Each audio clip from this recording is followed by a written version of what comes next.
Bonjour à tous et bienvenue pour cet épisode numéro 177 du Basket Lab, le laboratoire du jeu. Alors aujourd'hui, épisode numéro 21 de la C-Lab.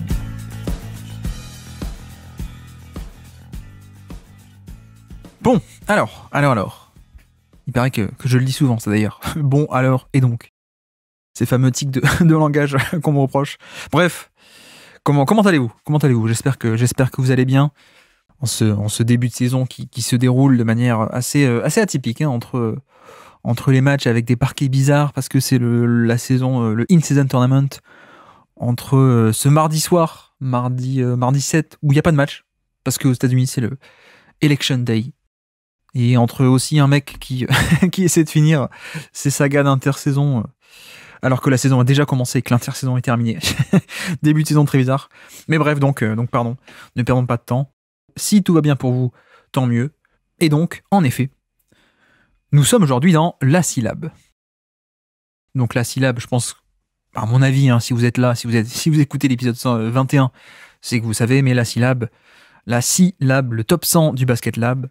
Et donc c'est l'édition 21 de ce process durant lequel on a une playlist d'une centaine de noms. On prend 5 noms au hasard, on en discute, on les classe, on les rajoute au classement. Et donc, nous sommes parmi les derniers épisodes de cette série. Et d'ailleurs, nous allons un peu les enchaîner un par jour, là, les quelques épisodes qui restent. Comme ça, à la fin de la semaine, c'est fini, on n'en parle plus. vous pouvez les mettre de côté, vous les écoutez plus tard si ça vous dit. Mais sinon, nous, ce sera fini, on pourra passer à autre chose. Parce que ça devient quand même urgent de publier ça. Mais bref, donc, 21e numéro de la C-Lab, avec du très bon monde aujourd'hui, vous allez voir. Et donc, pour ceci, nous avons la chance de recevoir dans ce top 100 participatif un membre d'un nouveau média dans cette série. Quelqu'un qui est déjà venu sur le Basket Lab, c'est Sam, que vous connaissez probablement. Sam Fadeaway sur Twitter. Et Sam, évidemment, du podcast Breaking Ball. D'ailleurs, Sam, fan de Miami, vous verrez que l'enregistrement s'est fait, je crois, début ou mi-septembre, je sais plus trop. Et donc, malheureusement, se sont glissés dans votre podcast quelques références à un potentiel Miami qu'on pensait qu'il allait se faire, c'est-à-dire donc avec Damian Lillard. Ce temps est révolu, il est temps que ces podcasts soient publiés, ça y est. Mais donc bref, pardonnez pour ces petits éléments anachroniques, quasiment. Donc, aujourd'hui, dans notre laboratoire de recherche sur le jeu, 21e cuvée de notre top 100, la C-Lab. Bienvenue dans le Basket Lab.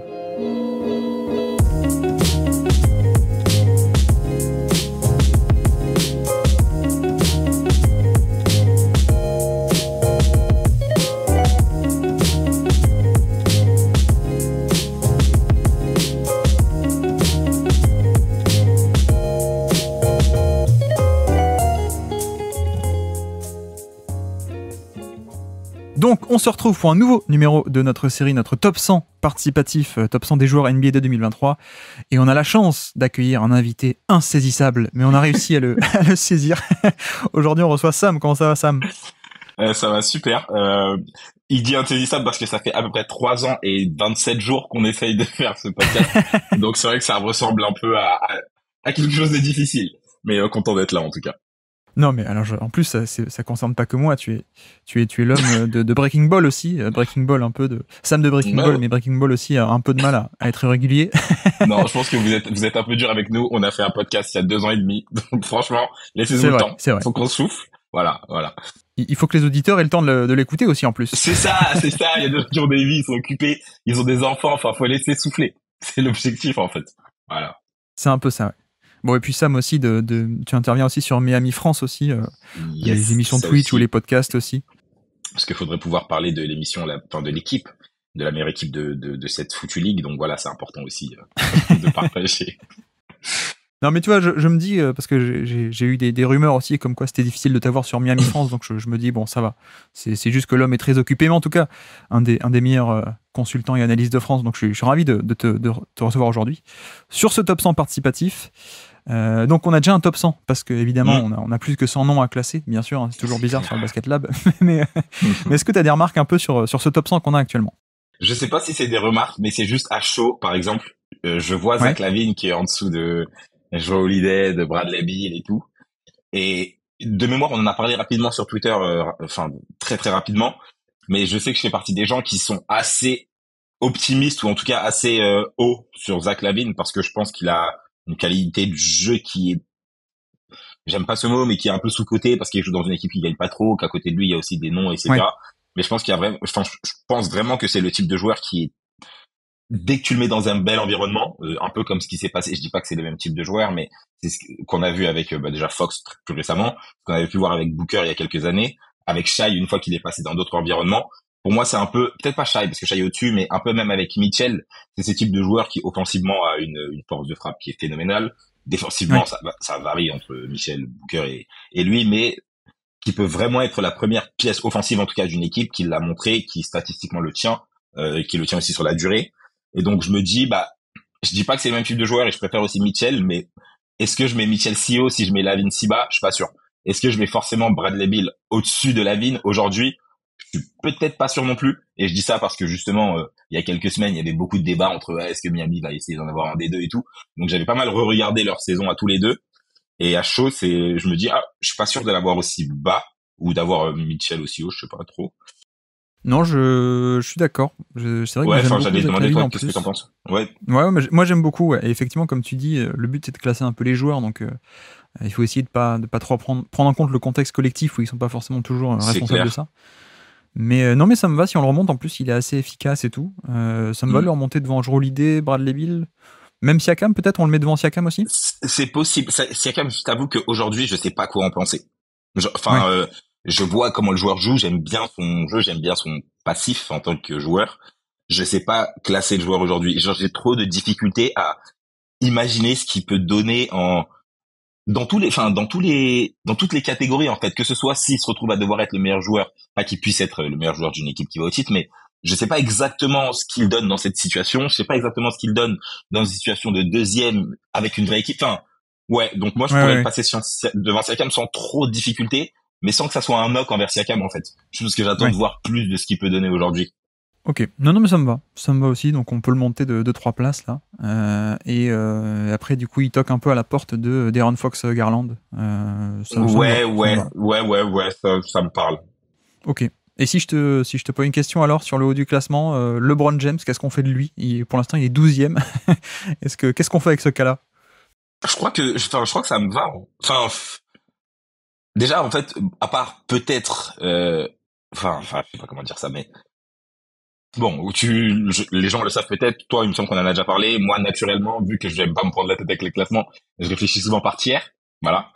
Et grosso modo, avant de parler de où est-ce que je le vois spécifiquement, on va dire que pour moi, les tiers 1, c'est soit ceux qui gagnent pas aisément, mais en tout cas qui sont vraiment armés pour être les meilleurs joueurs d'une équipe qui peut aller au titre. Donc c'est vraiment tous ceux que t'as mis là-haut, hein, Jokic, Curry, bon, Embiid, on en rediscutera, mais en théorie, en tout cas, ça l'est. Doncic, KD, blablabla. Tiers 2, tu commences à avoir les joueurs qui peuvent être les meilleurs joueurs d'une équipe qui va au titre, qui Ouais. peuvent aussi avoir des limitations, soit parce que l'âge, soit parce qu'il y a les blessures, soit parce qu'il y a un truc de leur jeu qui pose problème, mais qui, dans les bonnes conditions, peuvent y être. Et en fait, moi, c'est un peu là-dedans que je mets LeBron. Donc, le voir 12e, je me dis que c'est peut-être trop bas. Genre, je sais pas si je le mets déjà en dessous de Shai, parce que le truc que je me dis, c'est LeBron à l'époque, enfin dans son prime, il a ce truc de tous les soirs, il est exceptionnel. Il n'y a pas de débat, il va, quel que soit le truc, il est trop fort. Ensuite, il y a eu ce truc de je le fais quand j'en ai envie. Enfin, tu sais, genre at will. Enfin, dès qu'il a envie de prendre un match, il commence à passer au-dessus de tout. Donc c'est un peu, je sais pas, les années Cleveland sur le retour et puis le début des Lakers. Aujourd'hui, je pense qu'on est plus dans le je le fais quand il y en a besoin, parce que déjà il est obligé de se préserver, qu'il a plus l'âge ni la possibilité de le faire tout le temps. Et même quand il en a besoin, bah parfois, enfin c'est pas au niveau de ce qu'on pouvait voir avant. Donc ça c'est évidemment logique et tout. Peut-être que des mecs comme Shai aujourd'hui vont avoir plus de consistance sur une saison régulière, peut-être même sur une série playoff, etc. Mais je pense qu'en termes de pic, ils sont peut-être toujours un peu en dessous. Donc là, je le mettrais probablement au-dessus de Shai et de Davis. Davis plus pour la santé parce que bon, il est trop fort hein, et ce qu'il a fait cette année, c'était exceptionnel. Et en même temps, bah, on connaît Anthony Davis. Donc j'aurais peut-être tendance à le mettre là tout de suite à chaud 10e. Ouais. pense. Ouais, Si je l'avais fait, je l'aurais mis au-dessus, mais sans que ça soit le truc exceptionnel, quoi. Moi, là, tous les noms que je vois juste au-dessus, pour moi, c'est des tiers 2, et donc je me dis que ça peut aller. Par contre, je pense qu'il y a quand même un sacré gap entre le 12 et le 13 dans ce cas-là. Enfin, entre LeBron et Draymond, voilà, il y a un truc où il y a des noms à mettre entre les deux, ou en tout cas, voilà, quoi. Ouais, je vois. Ok, je Ah, bah, tiens, note je sais alors, quel nom effectivement. Toi, tu l'aurais, enfin, qu'est-ce que t'en penses, toi, de le voir à cet endroit-là? Non, moi je pense que je suis un peu comme toi, là on est dans des questions de tiers, et finalement si on me demande le matin ou l'après-midi ou le soir, peut-être je peux changer Ouais, d'avis, mais voilà, ouais, c'est je clair. te rejoins un peu sur ce côté-là, ouais. Effectivement. Peut-être on reclassera à la fin, mais je note en Hmm. effet. Mais je te pose pas la question, Butler au-dessus de Kawhi et Tatum, ça te choque pas toi, je suppose? Alors, objectivement, Kawhi, bon, si c'est moi qui décide et qu'il est jamais blessé, je le mets top 3. Donc, enfin, caricature, mais Ouais, euh, pour moi, Kawhi, en fait, sa position, c'est la position que je ne débattrai que très peu avec les gens, peu importe où il est, parce que c'est jamais d'accord. un débat sur son niveau. En fait, tu vois, avec Kawhi, t'as jamais la question de est-ce qu'il est trop fort, est-ce qu'il est... Non, tu sais très bien que quand il joue, on l'a vu 2 matchs en playoff cette année et t'avais l'impression de voir le meilleur joueur de tous les temps. Puis c'est blessé, on le reverra pas avant décembre. Tu vois, donc c'est un peu difficile pour moi de le jauger comme ça.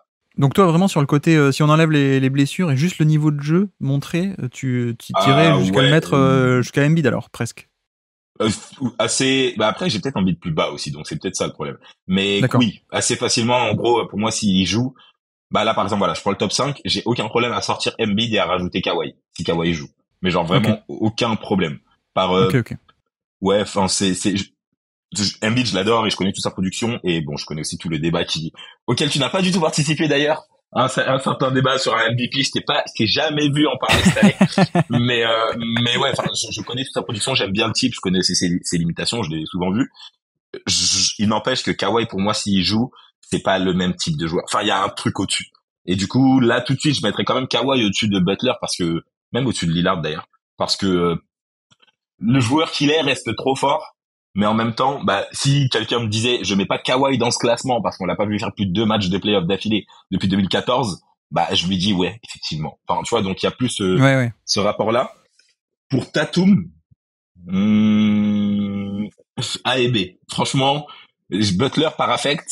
Aujourd'hui, je pense que plus difficilement, je débat pendant des heures avec quelqu'un qui me dit que Tatum est meilleur. Ce que je me dis, c'est que sur leur dernière confrontation directe, en playoff, j'entends, il y a souvent Butler qui a réussi à avoir the best of him, même si l'année dernière ils ont perdu, enfin, l'année d'avant ils ont perdu. Donc j'aurais tendance à dire qu'en confrontation directe, je préfère avoir Butler que dans une équipe si c'est le meilleur joueur, parce que le mental, parce que le will, parce que tout ceci, cela, je préfère avoir Butler, mais que Tatum reste un joueur plus complet en termes de skill set, pas forcément sur le terrain, mais complet en termes de skill set, qu'il est beaucoup plus jeune, qu'il est capable d'apporter des choses que Butler ne peut pas apporter, même si ça c'est réciproque. Donc pour moi en fait vraiment dans mon tiers 2 par exemple, les deux c'est complètement interchangeable. Genre là vraiment c'est le truc de Kawhi qui me fait me dire lui je le mettrais au-dessus parce qu'il est plus fort que les deux techniquement je pense, mais sinon ouais c'est du pareil au même, j'aurais tendance à dire. Et niveau best of the rest, alors des joueurs que je n'ai pas pour l'instant dans la liste, mais qui pour toi ça pourrait valoir le coup d'être discuté. Pour l'instant, tu vois, par exemple des Lou Dort, des Paolo Banchero, des Dylan Brooks que je n'ai Hmm. pas. Est-ce qu'il y a des joueurs comme ça où tu te dis ça, finalement, ça peut valoir le coup? C'est le premier nom, et enfin je sais pas trop pourquoi, mais c'est le premier nom qui m'a fait tiquer dans la liste parce Ouais. que typiquement je me suis dit ah où est-ce que je l'aurais mis et j'en ai aucune idée. Enfin tu sais je dis ça un peu positivement, c'est ah putain je sais pas si j'en ai déjà vu assez pour me dire que je crois beaucoup en ce joueur par la suite. Enfin vraiment je trouve qu'il a des qualités de jeu qui sont assez sympas, j'aime bien le voir jouer en plus. Donc il y a pas mal de choses dans lesquelles je crois où je me dis ah bah ça c'est un flash qui pourra se traduire et se confirmer dans la durée. Et il y a d'autres choses où je me dis, bah, en fait, j'ai l'impression de pas encore en avoir vu assez. Parce que sa carrière n'est pas encore assez longue, et deux, parce que moi, personnellement, je l'ai pas encore assez regardé. Tu vois, c'est un joueur que je regarde parce Ouais. que je l'apprécie, mais que j'ai pas, entre guillemets, hein, bien sûr, parce que je suis pas, mais que j'ai pas étudié. Donc, j'ai du mal à me projeter un peu sur l'endroit où je le mets, tu vois. Il y a plein de noms où je me dis, ah, je pourrais même les sortir du classement parce que j'ai pas tant confiance en eux que ça et tout. Paolo, je sais pas. Je pense que j'en saurais plus cette saison, par exemple. Tu vois, je trouve qu'il commence à atteindre l'âge où bah il y a un peu de maturité, il a un peu vu des choses, il peut commencer à s'appuyer sur les qualités qu'il a et qu'il a vu se traduire en NBA. Donc ouais là, enfin c'est toujours très jeune, hein, il est ça, voilà. Mais je va pouvoir en voir un peu plus quoi. En année rookie, moi j'ai du mal un peu. Ok. Ah, il y a d'autres joueurs aussi, ça, mais c'est parce que j'aime beaucoup leur profil. Caruso, Caruso, je pense que je le mettrais. Ouais, à ce stade, je le mettrais. Parce que déjà, je trouve qu'il a un niveau de jeu intéressant. Je trouve que défensivement, vraiment, il est trop fort. Enfin, c'est une play. Il connaît trop bien son rôle. Il sait trop bien se placer. Il a des appuis de ouf. Il a des mains de dingue. Et ça, il est vif. Il est là. Enfin, vraiment, je trouve que défensivement, il y a trop. Il a des limitations physiques. Donc, bien sûr, il fait pas 2,50 m et tout, mais il sait trop bien défendre en fait. Et quand je dis c'est il fait trop bien ce que ça nécessite de faire de défendre, que ce soit du placement, de la, je sais pas comment on dit ça, mais awareness, les mains, les appuis, les déplacements, le fait de pas faire de faute, le fait de il défend trop bien et je trouve que ça a trop de valeur dans un effectif. Donc j'aurais pas trop de difficultés à me dire que j'ai envie de le mettre dans le classement.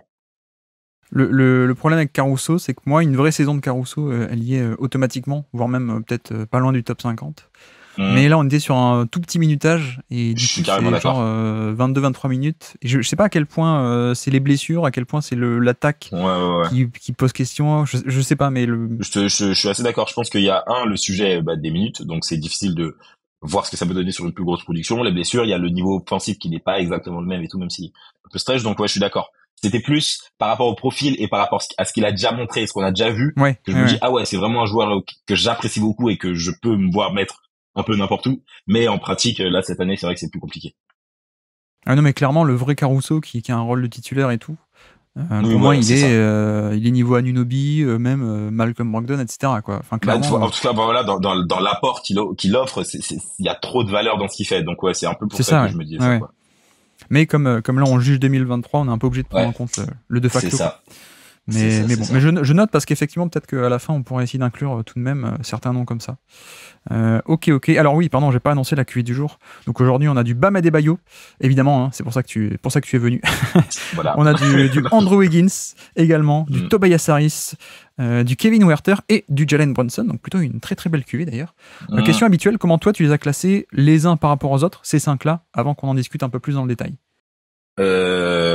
Oh, les uns par rapport aux autres, bah du coup j'ai naturellement Bam en premier. Ouais. Bam premier et Tobias dernier, c'était à peu près sûr.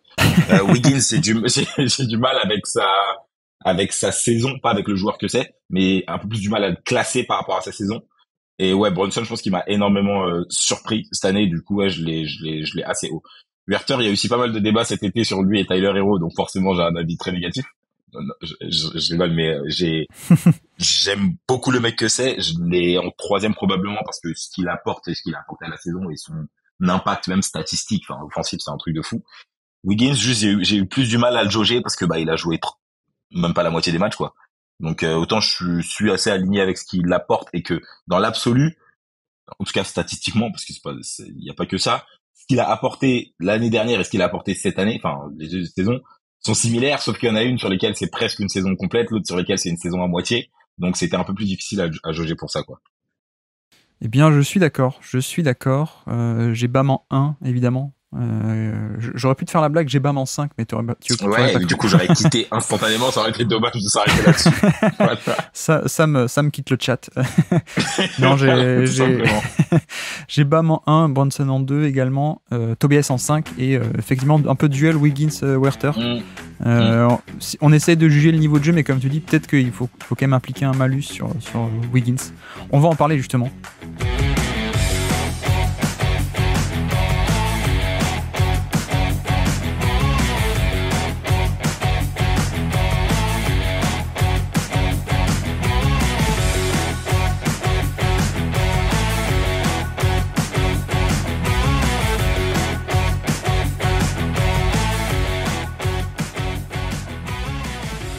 Bah tiens, on peut commencer par lui directement si tu veux bien. Sur Andrew Wiggins, si je te fais le topo vite fait, Wiggins, donc je dis 32 minutes par match en moyenne, 37 matchs à peine, c'est vrai que c'est pas énorme.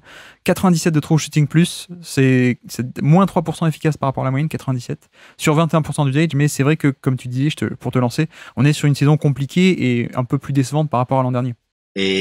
Enfin moi ce qui m'a avant de parler de ce qui m'a un peu plus déçu, ce qui m'a surpris c'est vraiment déjà le volume qu'il arrive à garder à 3 points. C'est aussi pour ça que je me suis pas dit je vais le mettre trop bas indépendamment de ses blessures.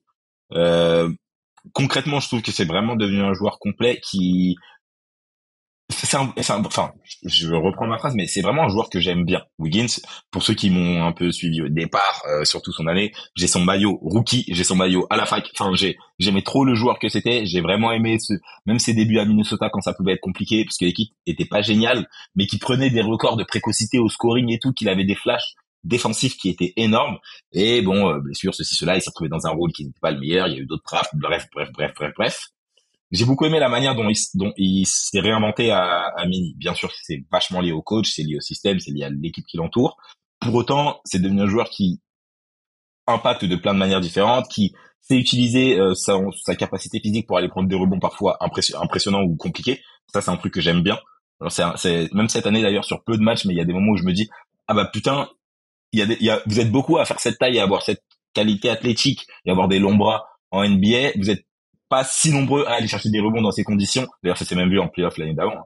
Mais des rebonds dans ces conditions et face à ce type de calibre. Donc ça, c'est une qualité que j'aime bien. Offensivement, bah à 3 points, c'est vraiment devenu un bon shooter. Enfin, il shoot à, je sais plus, peut-être 40, enfin 30. Bon, je sais plus à combien il est, mais il est à un très bon pourcentage de mémoire et avec un volume assez important. Je pense que c'était genre 5 ou 6 par match, donc c'est pas mal. Et ça permet, bah déjà dans Golden State, quand t'as cette polyvalence, qu'en plus tu peux cutter assez, il cut pas trop mal, enfin, cut. Il slash pas trop mal grâce à son physique et parce que c'est quelque chose qu'il faisait avant. Donc en tout cas, enfin, il y a des qualités offensives et même défensives de par son allonge, de par les déplacements latéraux qu'il peut avoir par moment, qui me font dire que vraiment, ça reste un profil que je trouve très intéressant et que ça, c'est un profil dont les Warriors peuvent avoir besoin aujourd'hui. C'est pas du tout le même type de joueur. Donc je mets un gros disclaimer, mais l'espèce de 3, 4 ou 5e option selon les matchs, qui peut un peu faire le glue guy, qui peut un peu tout faire, un peu comme ce qu'on avait chez Iguodala avant. Il a pas du tout la même création, bien sûr, mais il a quand même des trucs dont tu as besoin dans ce type de joueur me font me dire ah ouais vraiment il y a des trucs intéressants. En même temps, bah il y a ce que tu viens de dire ici qui est un peu un problème. T'as sa qualité au lancer franc qui va toujours frustrer et dans lequel il est pas spécialement bon et ça. Enfin, il est devenu moins bon. Il était pas trop mauvais en début de carrière, mais ça a commencé à baisser. Et ça c'est quelque chose qui est dommage parce que ça pourrait vraiment l'aider. Et ouais bah il y a le, c'est pas la santé. Je crois qu'il avait aussi des problèmes familiaux cette année, mais il y a la, ouais c'est ça. Bah il y a la quantité de matchs joués quoi qui me fait me dire bah c'est pas mal mais une production sur une demi-saison ou une production sur une année complète, c'est pas du tout la même chose. Donc ouais, j'ai un peu de ça. Ce qui le sauve un peu, c'est que comment dire, on n'évalue pas sur un côté valeur cumulée totale sur la saison, c'est le niveau par match, mais même sur là où on évalue, comme tu dis, avec ses problèmes familiaux ou enfin bref, il a été tenu un peu écarté des terrains. Je trouve qu'il a été un peu moins bon que l'an dernier, mais ça reste mineur, hein, évidemment. Et surtout, on a vu, enfin, je pense que tu es d'accord, mais on a vu à quel point il était important aussi dans le collectif de Golden State. Le côté role-player très fonctionnel et génial en fait sur défense et en attaque un rôle plus limité qu'à Minnesota. Je pense que c'est aussi pour ça que tu vois il provoque moins de fautes, c'est qu'il était plus créateur porteur de balle à Minnesota et que là il fait que des cuts donc des cuts ou des catch and shoot. Mais oui, il y a un profil très intéressant. Alors, toujours pas hyper efficace, mais ne serait-ce que sur les 3 points, comme tu disais, quasiment 40% sur un gros volume de 5 par match. Donc voilà, comment dire, il y a des limitations. On sait que ça va pas être un passeur créateur génial, mais c'est quelqu'un qui, en termes de role player et d'être un complément à l'attaque, peut faire du cut, peut faire la transition, peut faire du catch and shoot, peut faire plein de choses très intéressantes avec sa taille en plus. Sur les cuts, ça aide beaucoup la taille et l'explosivité, bien sûr. Et voilà. Je reviens sur le point dont tu as parlé tout à l'heure. Ce qui me fait aussi la voir assez haut, c'est que, indépendamment des limitations que tu es en train de citer et que tu vas continuer à citer, bah, on se rend compte de son impact à Golden State. Et je crois que c'est vraiment ça, moi, qui me fait me dire, bah, indépendamment de tout ce que je viens de dire ou de ce qu'on peut dire ou de ces trucs, t'as bien vu ce que ça donnait Golden State quand il est bon. T'as bien vu ce que ça donnait Golden State qu'il est pas là. Et du coup, il y a un peu un truc de, bah oui, de facto, tu vois ce qu'il apporte, tu vois à quoi il sert, tu vois tout ce qu'il peut offrir en termes de polyvalence offensive et même défensive. Et ça, pour moi, ça a trop de valeur. Tu vois, indépendamment de l'efficacité et tout, il y a vraiment un truc derrière et ça, j'aime beaucoup, je pense. Oui. 40% donc sur les 3 points, mais sur les catch and shoot en particulier, même plus de 42% sur les catch and shoot. C'est parmi le très très haut du classement. Mais alors non, j'allais te lancer sur la défense parce que le profil offensif est limité mais très précieux. Mais ce qui est là où il rayonne aussi, c'est au niveau défensif. À quel point toi tu trouves qu'il est bon défensivement? Mais en fait, c'est pour ça que je parlais un peu de son début de carrière tout à l'heure. C'était pas que pour faire de la nostalgie, c'était pour aussi dire que au début de sa carrière, Wiggins, mon premier compte a été suspendu, donc je pourrais pas ressortir les vidéos. Je crois que je les ai encore sur mon ordi, je pense, parce que j'aime bien enregistrer des séquences et tout. Mais il y avait vraiment des flashs défensifs de lui où je me disais, mais on est en train de voir un monstre. Enfin, des trucs qu'il faisait sur Ardennes en première année, je crois que c'est sur Ardennes que ça m'avait choqué, où le type, il est, bah déjà, on voit bien le physique qu'il a, donc il est long, il a de l'envergure, etc. Il était hyper vif. Enfin, c'est vraiment, ça me choquait d'avoir une telle vivacité avec une telle, je vais pas dire rigueur parce que c'était un rookie ou alors un sophomore, donc t'as pas de rigueur défensive à ce moment-là, mais le réflexe de savoir quand mettre ou quand enlever les bras, par exemple, tu vois, ça, pour moi, c'est un peu de la rigueur. C'est Ouais. quelque chose qu'il avait pas mal avant. La capacité et la qualité à rester au contact. Bon, ça, c'est aussi l'envergure qui va t'aider, etc. Mais c'était des choses qu'on voyait beaucoup en début de carrière et dans lesquelles je croyais beaucoup, qu'on a un peu moins vu avec le temps parce que Roll, parce que ceci, parce que cela, parce que Embrouille, parce que Butler et tout, et compagnie, et qu'on commence à revoir depuis depuis l'année dernière, on va dire vraiment, ou même l'année d'avant, et qui me rendent vraiment très heureux, parce que déjà, un, j'aime bien la défense, deux, j'aime bien Wiggins, trois, j'aime bien voir Wiggins défendre.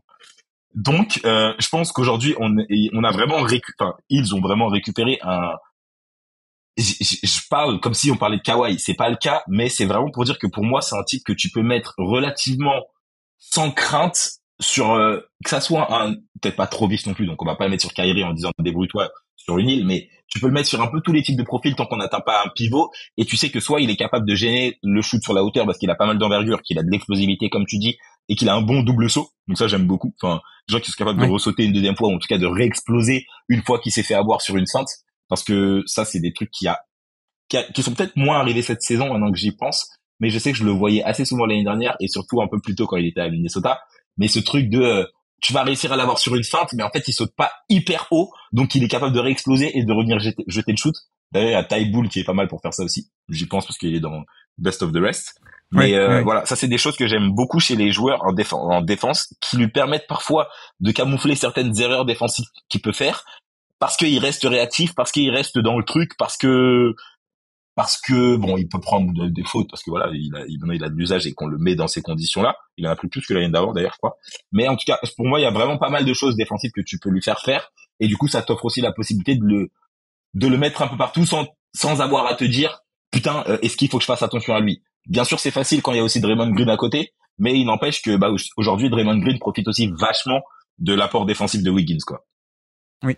Oui, non, mais c'est ça, et je crois que ce que j'aime bien, c'est qu'il apporte aussi une certaine flexibilité de par sa défense, Mm. flexibilité de line-up, parce qu'il y a des fois, il peut être en 3, il y a des fois, il peut aussi être décalé en 4, alors pas contre tout le monde évidemment, mais il a un peu cette double casquette, un peu comme Harrison Barnes d'ailleurs, ironiquement, qui Mm. lui avait ce rôle-là au début aux Warriors, mais en étant, je trouve, meilleur défenseur sur l'homme.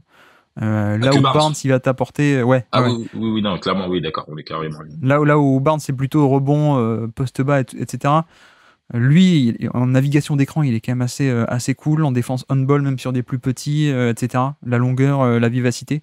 Donc ouais, moi j'aime beaucoup ce profil et ce package total. J'espère qu'on verra plutôt 80 matchs l'an prochain qu'une trentaine Ouais, comme c'est cette année. clair. C'est clair. Mais en effet, ouais, profil très intéressant. Et donc, si on va vers le classement, où est-ce que toi tu l'imaginerais à peu près en termes de zone alors? C'est difficile, hein, au bout de 100 noms, c'est difficile. Ouais. En fait, on regarde. Parce que tu vois, par exemple, on a Anunoby qui est vers le milieu. Littéralement, je regardais et je me disais, en fait, les 50 premiers noms, je pense que je suis pas forcément hyper à l'aise avec l'idée de mettre Wiggins devant, encore que ça dépend des noms. Mais après, à chaud, je me suis dit, je peux le voir autour de Anunoby et tout. Et je crois qu'il y a des joueurs peut-être un peu plus bas où enfin, Que tu voudrais monter, quoi. ouais, possiblement. En fait, non, c'est même pas que je voudrais tant les monter que ça, parce qu'en fait, ça changerait pas drastiquement. Mais en tout cas, je me dis que ouais, autour de peut-être un peu plus bas qu'Anunoby, mais je peux l'avoir devant Josh Hart, par exemple. Tu vois, assez. Je me dis que ça, On peut le mettre là, alors. Hein. chaud, ça me va, je On peut pense. le mettre là, entre Anunoby et Hart. Hein. Entre Anunoby et... Pour toi, dans le duel un peu Wiggins-Anunoby, tu préfères Anunoby, c'est ça? Je crois. Mais je sais pas. Enfin, là, je pense que je suis un peu biaisé. Pas parce que je préfère tant Ouais. Anunoby en tant que joueur, hein, d'ailleurs, mais d'ailleurs, je déteste quand ça m'arrive, mais Anunoby, j'ai un peu l'impression de me faire avoir par le profil. Tu vois, enfin, je sais plus de quel joueur je parlais quand je disais ça il y a quelques temps, en disant qu'on se faisait trop avoir par le profil, plus avec Jaren Jackson. Voilà, c'était ça. Et ben, non, mais bon, sans dire qu'il est pas bon, hein, j'aime beaucoup Jaren Jackson et je trouve qu'il est très fort et tout. Mais il y a des joueurs comme ça où en fait, à force de se répéter que c'est ça, que c'est ça, que c'est ça, on finit par y croire et par les surévaluer un peu ou alors par donner trop de crédit au profil, indépendamment de leur rapport sur le terrain. Ouais, tu veux dire, on est plus amoureux de la théorie que du vrai joueur, quoi. Exactement. Il y a l'autre type avec qui on faisait ça tout le temps, c'était Miles Turner. On le mettait dans des conversations avec des joueurs 15 fois meilleurs que lui, sous prétexte que c'était un bon défenseur qui shootait à 3. Oui, il défend trop bien. Oui, il shoot à 3. Il y a d'autres choses dans le basket. Tu vois, enfin, c'était un peu ce que je me disais. Et d'ailleurs, c'est un peu Ouais. pareil avec Jaren Jackson, même s'il est bien meilleur. Bah, Anunoby, j'ai l'impression que des fois, il y a un peu de ça. Genre, c'est un bon joueur, il a un profil intéressant, il est encore assez jeune, il peut apporter plein de choses. Et en même temps, c'est pas toujours le joueur.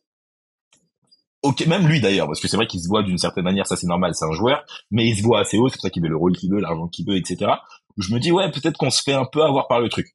Mais je pense peut-être préférer Anunoby. Ouais. Surtout si il y a un peu le petit malus de la saison un peu tronquée de Wiggins, donc on peut se dire que ça rentre en compte et on le met derrière Anunoby. Ouais. Ok, ça me va tout à fait. Et donc petit quiz pour finir la séquence. Nous sommes le 6 mai 2023. C'est un qui est sur le terrain. Tu vas essayer de me trouver qui est sur le terrain au moment de cette action marquante de la saison. Match 3, un poster sur Anthony Davis contre les Lakers. Est-ce que tu es capable de me citer des joueurs sur le terrain au moment de ce poster de Wiggins sur Anthony Davis? Les gens qui sont sur le terrain lors du poster de Wiggins. Ouais. Alors, pouf à chaud. Bon, je vais y aller vraiment en mode, ben, j'imagine. Hein. C'est bon, du coup, c'est Warriors Lakers, donc bah, Wiggins, Green. Non, pas sur le terrain. Oui, Draymond Green pas sur le terrain. Ah merde. Clay. Klay Thompson, oui. Ok, Clay, Curry. Oui. Peut-être l'autre Green, Jamaican. Non. Non, c'est pas Jean-Michel, c'est un autre intérieur. Un intérieur très précieux. Looney. Exactement. Kevin Looney est sur le Ok. terrain. Et il te manque un Warriors. Si je te dis Cote. Ah, Poole. Ah, bah, attends. Ah, Poole aussi. Ah oui, putain, c'est vrai qu'il, Exactement. putain, il est tellement plus dans ma tête aux Warriors depuis leur embrouille. Oui, exact. C'est vrai que Poole était un, d'accord, ok, exact. Ouais. Donc ça fait, Wiggins, Green, Thompson, Curry. Non, Wiggins, Looney, Thompson, Curry et Poole. Exactement. Et côté Lakers. Ok. Bah, du coup, Davis qui a bien mangé, j'imagine. Ouais. LeBron. Oui, tout à fait. Reeves. Oui, tout à fait. Austin Reeves est sur le terrain. Vanderbilt. Exactement. Vanderbilt est sur le terrain, oui. Là, je suis à 4, je crois. Ouais, et il te manque le meneur. Qui a mené aux Lakers? Comment il s'appelle l'autre là? Ah, lui qui shoot là. D'Angelo Russell. Oui, exactement. J'aurais aussi accepté l'autre. Oui, L'autre qui shoot, ça passait. Ouais. Ok. Ouais, bon, ça allait, mais vraiment parce que les équipes étaient tranquilles, hein, sinon j'étais dans la merde.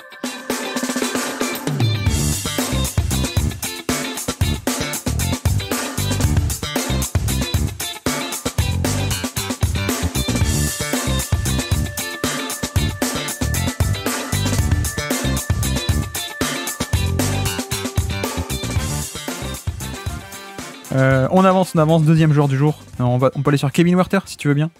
Si je te fais le topo vite fait avant de te lancer, 30 minutes de jeu par match, 75 matchs, 106 de true shooting plus, donc plus 6% d'efficacité par rapport à la moyenne, sur 20% d'usage, donc un volume qui est pas non plus énorme mais qui est pas mal. Mais pour te lancer, c'est vrai qu'on est sur un élément important de ce qui a été la première attaque de NBA. Enfin, franchement, moi, il est, déjà, j'aime beaucoup ce type de joueur. Ok, c'est un shooter, bien sûr, d'accord, il shoot bien. Il y a beaucoup de joueurs qui shootent bien en NBA. Il shoot dans toutes les conditions, dans toutes les situations. Il peut un peu tout faire. D'une certaine manière, dans le profil, peut-être un peu moins dans l'efficacité, mais je sais plus encore, que j'ai pas leur stats. Il me faisait un peu penser à Pick Robinson, qui n'est pas juste un shooter que tu vas mettre dans le corner, mais qui peut shooter en transition, première intention, qui peut prendre des catch and shoot, qui peut prendre des shoots après écran. Enfin, il y a un espèce de truc de, dès lors que tu as une attaque un minimum dynamique, un joueur comme ça, c'est du pain béni. Enfin, il a un volume qui est assez impressionnant. Il a un pourcentage qui, comme tu viens de le dire, est assez impressionnant. Il a un autre truc que j'avais vu, c'était j'avais regardé ça il y a quelques jours, je crois. Non, il y a quelques semaines quand il y avait le débat avec il y avait un débat avec Tyler Hero. il a son on-off offensif, il est ouf, enfin par rapport à l'attaque des Kings. Donc ça forcément, ça montre aussi à quel point un type aussi dynamique, aussi polyvalent dans son shoot est essentiel en fait. Il fait aussi pour moi partie de, c'est pour ça que je le comparais à Duncan Robinson. C'est pas le type, il va jamais créer le jeu pour toi. Enfin, je veux dire, c'est pas, encore que ça dépend ce qu'on appelle de créer le jeu, mais il va pas créer le jeu balle en main pour toi. Pour autant, il est capable de poser un dribble pour refaire une passe ou pour shooter après. Donc ça, je trouve que ça apporte énormément de polyvalence aussi. Vraiment, l'offensive rating qui passait genre de 120 à 100, je sais pas, il perdait genre 6 ou 7 points quand il était sur le banc. Je trouvais que c'était assez impressionnant. Euh, j'ai des petits, bon, naturellement, c'est ce type de joueur aussi. J'ai des réserves sur sa défense, mais bon, c'est pas ce que t'attends de lui. Deux, il n'empêche qu'il arrive à vachement combler ça. Donc ouais, moi c'est un joueur que j'aime beaucoup, c'est un profil que j'aime beaucoup, mais aussi parce il le traduit sur les terrains, qui est essentiel et qui a été essentiel pour leur réussite aux Kings, j'entends, et qui a vraiment créé aussi ce côté. Ça c'est très perso et c'est très subjectif. Juste que je trouve qu'il y a vraiment beaucoup de valeur dans ça d'un point de vue sportif et mental. C'est que ces espèces d'électrons libres un peu offensifs qui sont capables de mettre des shoots qui n'ont pas trop de sens et qui sont capables d'en mettre deux trois d'affilée avec un rythme un peu impressionnant, donc type Curry bien sûr, mais Klay Thompson aussi, type Duncan Robinson justement, ou celui qu'ils avaient aussi, comment il s'appelle, celui qui a pris le shoot dès la Buddy Hield, voilà, qui ont un peu des profils où les mecs, c'est des feux follets en fait. Enfin, il y a un peu un truc de oh putain c'est incroyable ce à quoi je suis en train d'assister. Je trouve que vraiment mentalement dans le jeu, dans l'énergie, surtout quand t'as le public des Kings, ça a de la valeur. Donc en fait ça c'est vraiment indépendamment des stats et tout, mais je trouve qu'il y a vraiment quelque chose derrière ça quoi. Donc ouais, j'aime beaucoup le joueur. Oui, mais comme tu dis, il y a un côté un peu comme Robinson, que c'est pas de la création balle en main frontale, de pick and roll ou quoi, mais il y a une certaine création offensive indirecte, on peut dire tout de même. Exact. Avec son mouvement, avec le fameux jeu des dribble and off, hein, c'est un peu le symbole de cette saison avec Sabonis. Ouais. Et c'est pas de la création de jeu classique, mais c'est quand même la création d'attaque, mine de rien, avec en plus efficacité à 3 points sur un énorme volume, 40% sur plus de 7 tentatives. Pour moi, ça a une valeur, parce qu'en plus, c'est pas des tirs que des catch and shoot un peu statiques, tu sais, il y a aussi pas mal de tirs en mouvement, il y a pas mal de... Donc le rayonnement sur la défense adverse est pas mal. Et vraiment, il y a un côté aussi où il a toujours un peu flirté avec le niveau d'efficacité moyen de NBA, ce qui faisait que c'était sympa, mais sans plus. Mais et là, il a vraiment décollé, ouais. Ouais, exactement. Carrément. Là, il flirtait avec le 100 de True Shooting Plus, et là, il est à plus 6%, donc il se détache vraiment, et donc il y a une vraie plus-value, je trouve.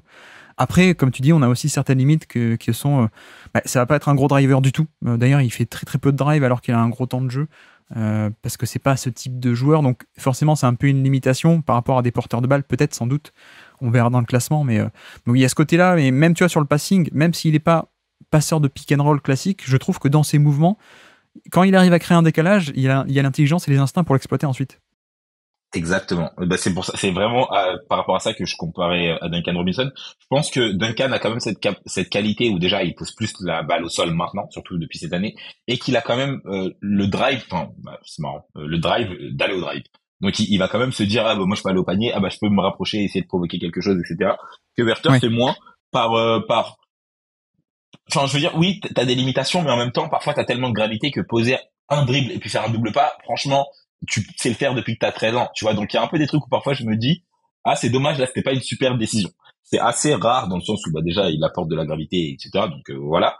Mais tout ce que tu dis est vrai. Il y a autre chose, j'y pense maintenant parce que tu fais la réflexion, que j'aime beaucoup avec Werther ou même avec ces profils-là de manière générale, mais lui surtout vu son efficacité et les dribble and off avec Sabonis, c'est que pour moi ces systèmes-là, c'est des systèmes qui te permettent d'en avoir un deuxième sur le terrain, dans le sens où souvent tu vas avoir un jeu où elevator screen ou alors enfin t'as un jeu qui implique tout le monde mais dans la même idée, dans le même objectif de libérer tel mec pour que t'aies possiblement deux joueurs libres sur le terrain mais tout le monde participe au profit d'un même système. T'as un dribble and off qui se fait entre Sabonis et Werther, de l'autre côté tu peux avoir un réel plan de jeu entre Fox et Fox tout seul déjà parce que Fox, mais voilà, donc t'as vraiment une espèce de polyvalence offensive dans ce qu'il t'apporte d'un point de vue système, de ce que les gens peuvent faire, mais t'as aussi un espèce de truc où la défense se retrouve un peu prise dans mais attends, mais du coup je défends quoi? Et je défends parce qu'un dribble and off, tu peux décider de le défendre à 2, comme tu peux décider de le défendre à 3, comme tu peux vraiment même décider de le défendre à 4 si t'as envie de provoquer. mais en même temps, tu peux pas défendre à 3 si à côté, tu sais que t'as Fox qui est capable de créer un truc avec deux collègues. Du coup, il y a vraiment ce truc et c'est pour ça que je parle un peu du côté électrique, c'est que c'est les profils, quand ils sont sur le terrain, tu dois faire gaffe à 1 milliard de trucs en même temps. Et ça, je trouve que ça a vraiment, vraiment trop de valeur. Et c'est dommage, du coup, que ça soit pas un type qui, en plus, prenne ou commence à prendre le réflexe de juste poser un ou deux dribbles et de faire une passe après. Parce que comme t'as dit, il est capable de le faire, il l'a déjà fait. C'est juste que, il va pas se dire, j'ai le choix entre faire ça et puis aller au panier ou alors provoquer une faute, etc.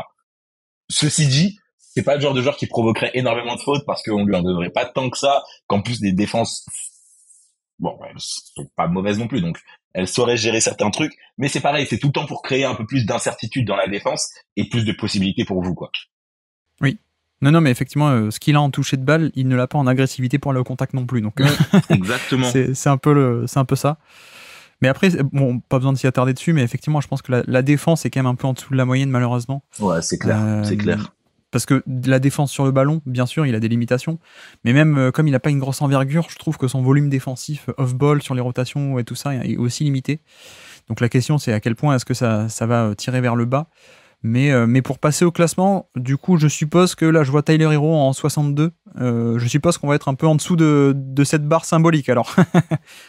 Ouais, je pense. Non, vraiment. Enfin, je faisais référence à ce débat parce que c'était assez marrant et que pendant l'été ennuyant en NBA, il y a eu pas mal. D'ailleurs, les joueurs eux-mêmes qui ont commencé à réagir par like interposé quand quelqu'un disait qu'il était meilleur que l'autre, etc. Donc ça, je trouve toujours ça très marrant. Mais même par exemple, tu sais que je vois qu'au-dessus de Tyler Hero, il y a aussi Maxi. J'ai du mal à mettre Werther devant ces mecs-là. Enfin, par rapport à plein de choses, mais juste un peu de. Enfin, je veux dire, ces mecs-là, c'est des types qui peuvent avoir plus ou moins le même pourcentage, plus ou moins la même efficacité offensive, avec parfois les mêmes limitations défensives, notamment Hero, mais qui sont capables de faire la même chose balle en main ou off-ball, et qui, enfin voilà, pour moi, il y a un degré de niveau différent, donc ça passe forcément en dessous. Après, la question, c'est est-ce qu'on le colle à ce groupe-là ou est-ce qu'on le descend vraiment plus bas? C'est exactement pour ça que je viens de me poser la question, parce que je viens de voir Jeremy Grant plus bas. Oui. Et est-ce que je pense que Werther enfin, je me souviens plus exactement de la saison de Jeremy, donc c'est peut-être aussi ça. Est-ce que je pense que Werther est meilleur ou a fait une meilleure saison que Jeremy Grant? Je suis entièrement sûr. On peut le mettre juste derrière Jeremy Grant, hein, si tu veux. Ce qui ferait autour de la 68e place, entre Jeremy Grant et Scottie Barnes, qui lui a été très inefficace, mais plutôt pas mal défensivement. Ça peut, au final, ça peut se compenser, ouais. Alors oui, moi ça me va. Maintenant, la question c'est, est-ce que Jeremy Grant, tu l'aurais mis en dessous de Zubac, toi? C'est possible, hein, c'est une question pas du tout rhétorique. C'est vraiment... Moi, oui, pour la protection du panier et pour ce côté-là, mais ça peut être amené à bouger, effectivement. Toi, c'est par rapport à Zubac que Werther te dérange, alors? Peut-être, mais en fait, c'est vraiment plus un... C'est pas que ça me dérange parce que je l'ai assez regardé en me disant, il est forcément au-dessus. C'est plus à chaud, je m'étais dit, ouais, en fait, ça me va de peut-être le mettre au-dessus de Grant Williams. On peut. Ok, ça va. Ok, ben je fais ça de suite. Ça marche. Et donc petit quiz pour terminer. C'est un game winner de Kevin Werther, justement. Qui est sur le terrain au moment de ce game winner? Nous sommes le 30 décembre 2022. Et la date est importante, 30 décembre, puisque c'est un game winner à Utah. Est-ce que tu es capable de citer des joueurs sur le terrain? Allez, on va y aller. Markkanen. Oui, tout à fait. Fox. Oui, tout à fait. Sabonis. Oui. Si je te dis le Wiggins d'avant. Bah oui, putain. Mais... Exactement. C'est marrant, ça. Le Wiggins d'avant. Bon, attends, j'ai dit les 5 Kings, là? T'as dit Werther, Fox, Sabonis, Barnes, et il manque le dernier titulaire, qui est un rookie. Clarkson. Non. Alors Clarkson pour Utah, oui. Mais pour le dernier... je balance les noms à la blague, je veux dire. Attends, du coup, j'ai dit Murray. Exactement, Keegan Murray, ouais, tout à fait. Conley, il jouait. Conley est sur le terrain, oui, tout à fait, avant d'être échangé. Donc, je suis à 3. Ouais. Il te manque la raquette. Tu as le Gobert 2.0 en moins cher. Gobert 2.0 en moins cher. Attends. Un mec qui a remplacé Gobert et qui défend très bien le panier aussi, du côté de Utah. Comment il s'appelle? Attends, merde, je vois son visage. Il me fait penser à Putain, putain, bon, je vais pas dire à qui il ressemble, mais, Kessler? Exactement. Ah oui, voilà, putain. Là, il me fait penser à un tweetos d'ailleurs. C'est pour ça que je dis ça. Est-ce que j'ai les 5 là, ou je suis à 4? Non, il te manque un dernier qui est passé par Miami, un intérieur shooter. Et que ça, vraiment que ça. Ah, ce connard là, Olynyk. Oui, c'est Kelly Olynyk, ouais. Oui, Olynyk. Ouais, Tout je à dis fait, ça, tout à alors fait. c'est méchant, c'est gratuit, alors que maintenant je l'aime. Enfin, ça va, mais oui, Olynyk, c'est vrai. Pourquoi t'as pas de bons souvenirs d'Olynyk à Miami? Non, bah, ceux qui me connaissent le souvenir d'Olynyk, je pense que voilà. Non, Bon, mais c'est vrai. Ah, bref. putain, ah ouais, Si tu nous écoutes, Kelly, on t'embrasse tout de même. on t'embrasse très fort, voilà.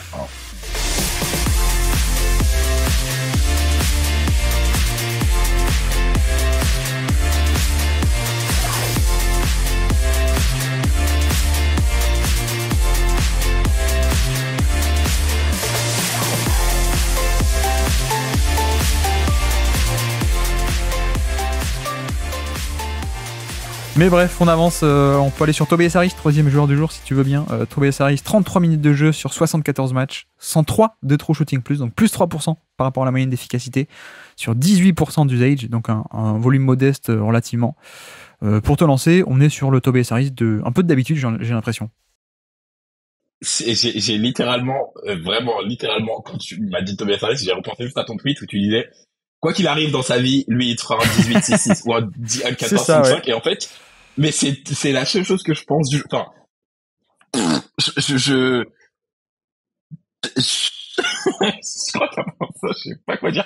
Enfin, c'est marrant parce que Philly, c'est une équipe que j'ai pas mal regardée. J'aime beaucoup Harden, en plus, j'aime beaucoup de Embiid, à la même Tucker, je regardais beaucoup et tout. Tobias Harris, c'est le joueur, aujourd'hui, je pense, je sais pas quoi en penser, mais pas dans le sens, je vois pas ce qu'il fait ou quoi, juste, c'est tellement habituel et il y a une espèce de constance dans ce qu'il apporte et dans ce qu'il peut te faire et tout que, bah, je me dis, ok, je sais pas si lui attribuerait le côté glue guy, mais c'est un joueur de enfin, pas de rotation dans le sens banc, mais de rotation entre les autres joueurs, ou en tout cas, un key guy, quoi, qui fait ce dont t'as besoin, donc il shoot bien à 3 points, c'est top. Il est bon au lancer franc, donc ça c'est bien, il provoque pas énormément de fautes, bien sûr, parce que c'est pas son style, mais voilà. Il est pas, il est pas mal efficace, bah déjà tu viens de le dire, donc il est plutôt efficace dans l'absolu. Tu sais ce qu'il peut faire, il peut un peu tout faire. Je trouve que c'est pas un excellent passeur, mais qui sait faire des passes. Je caricature dans la formulation, mais il sait faire des passes, il peut servir là-dessus. Non, mais c'est significatif parce que tu sais pas quoi dire sur lui, mais c'est un peu ça, il fait acte de présence, on sait pas quoi dire parce qu'en fait il fait ni rien de très bien ni rien de très mal, mais juste il est là, il touche un peu à tout quoi. Tu vois, enfin ça fait un peu soit pick Batum si on veut, soit prime, enfin pas prime Batum, mais soit Batum 2.0, mais genre enfin voilà, meilleur dans ce sens quoi. Oui, il peut tout apporter, il peut même bien scorer par moment, il peut bien shooter par moment et tout, mais en même temps, bah ouais, il est excellent dans rien, et ça a beaucoup de valeur, hein, donc je dis pas du tout ça d'un C'est ça, point de ouais. vue négatif, mais bah t'as besoin d'un joueur comme ça, et en même temps, tu peux pas être hyper amélioratif envers lui, parce qu'il est pas excellent dans quoi que ce soit, c'est pas le type où tu dis, putain, si on n'avait pas Tobias Harris, en fait, on pourrait pas du tout s'en sortir. En plus, bon, c'est pas le sujet, mais il s'est mangé des contrats qui avaient pas mal de valeur non plus, donc en fait, tu peux même pas l'évaluer vis-à-vis de son contrat, genre, tu peux pas dire, ah bah, il apporte vraiment Ouais, pas. ouais.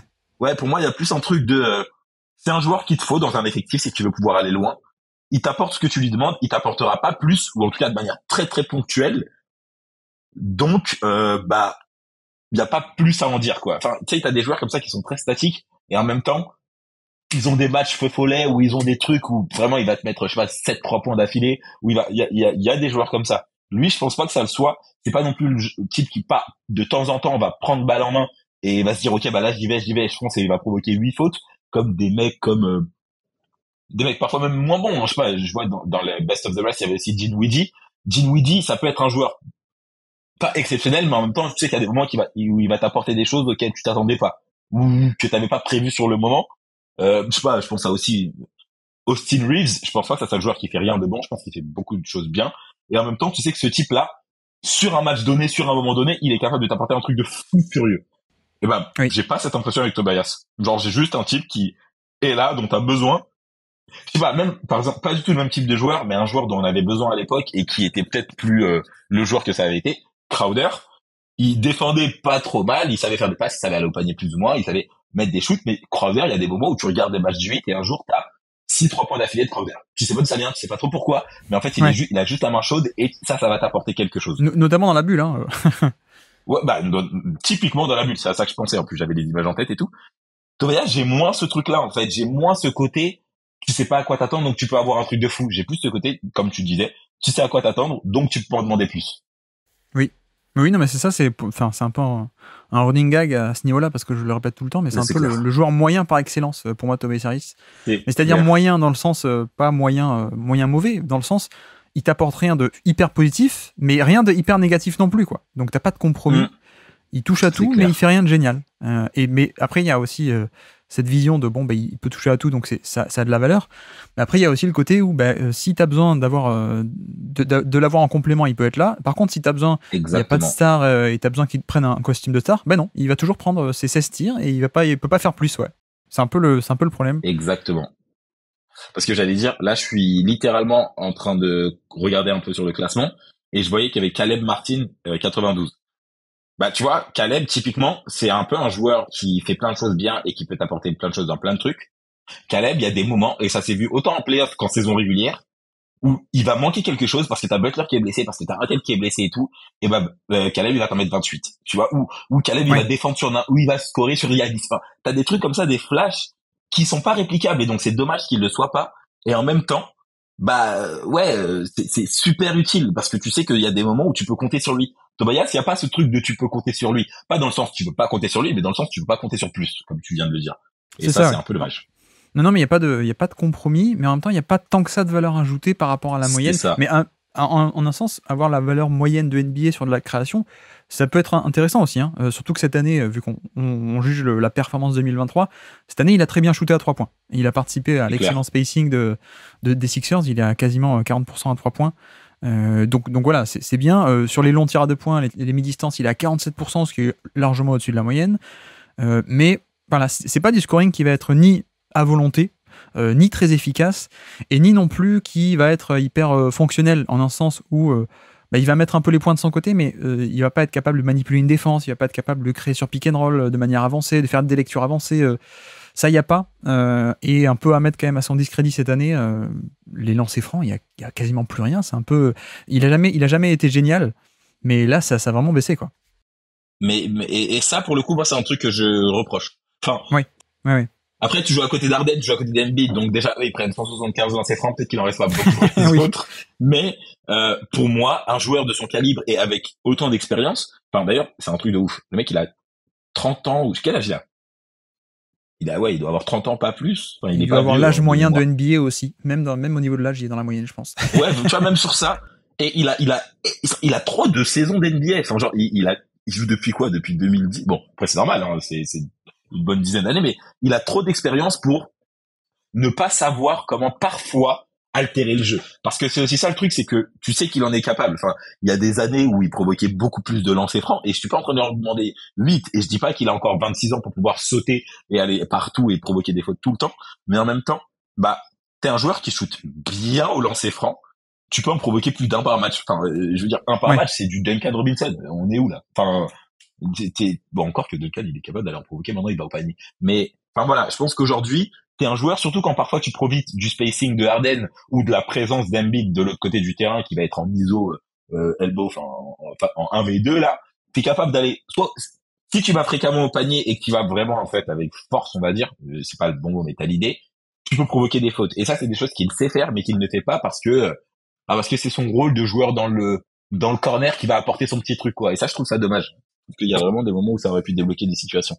Et typiquement, pour finir ce point-là, c'est pas la même situation, mais il y a des moments où tu vas voir au hit, je compare parce que j'étais encore sur Caleb Martin, mais Butler qui est pas trop dedans, mais tu vois les matchs où Butler il a pas envie là, il a la flemme, et puis il veut que faire des passes et puis il veut pas prendre plus de 2 shoots par match parce que je sais pas, il a dû parier sur un under 2 shoots par match et que Bam n'est pas hyper agressif parce que on est sur un de ces matchs de Bam, t'as Caleb qui est capable de provoquer des trucs et de se dire peut-être que je suis pas, oui, peut-être que d'ailleurs, en fait, il y a aussi Laurie et Hero qui sont capables de faire des trucs, mais moi, j'en suis capable aussi, donc là-dessus, je peux prendre la main.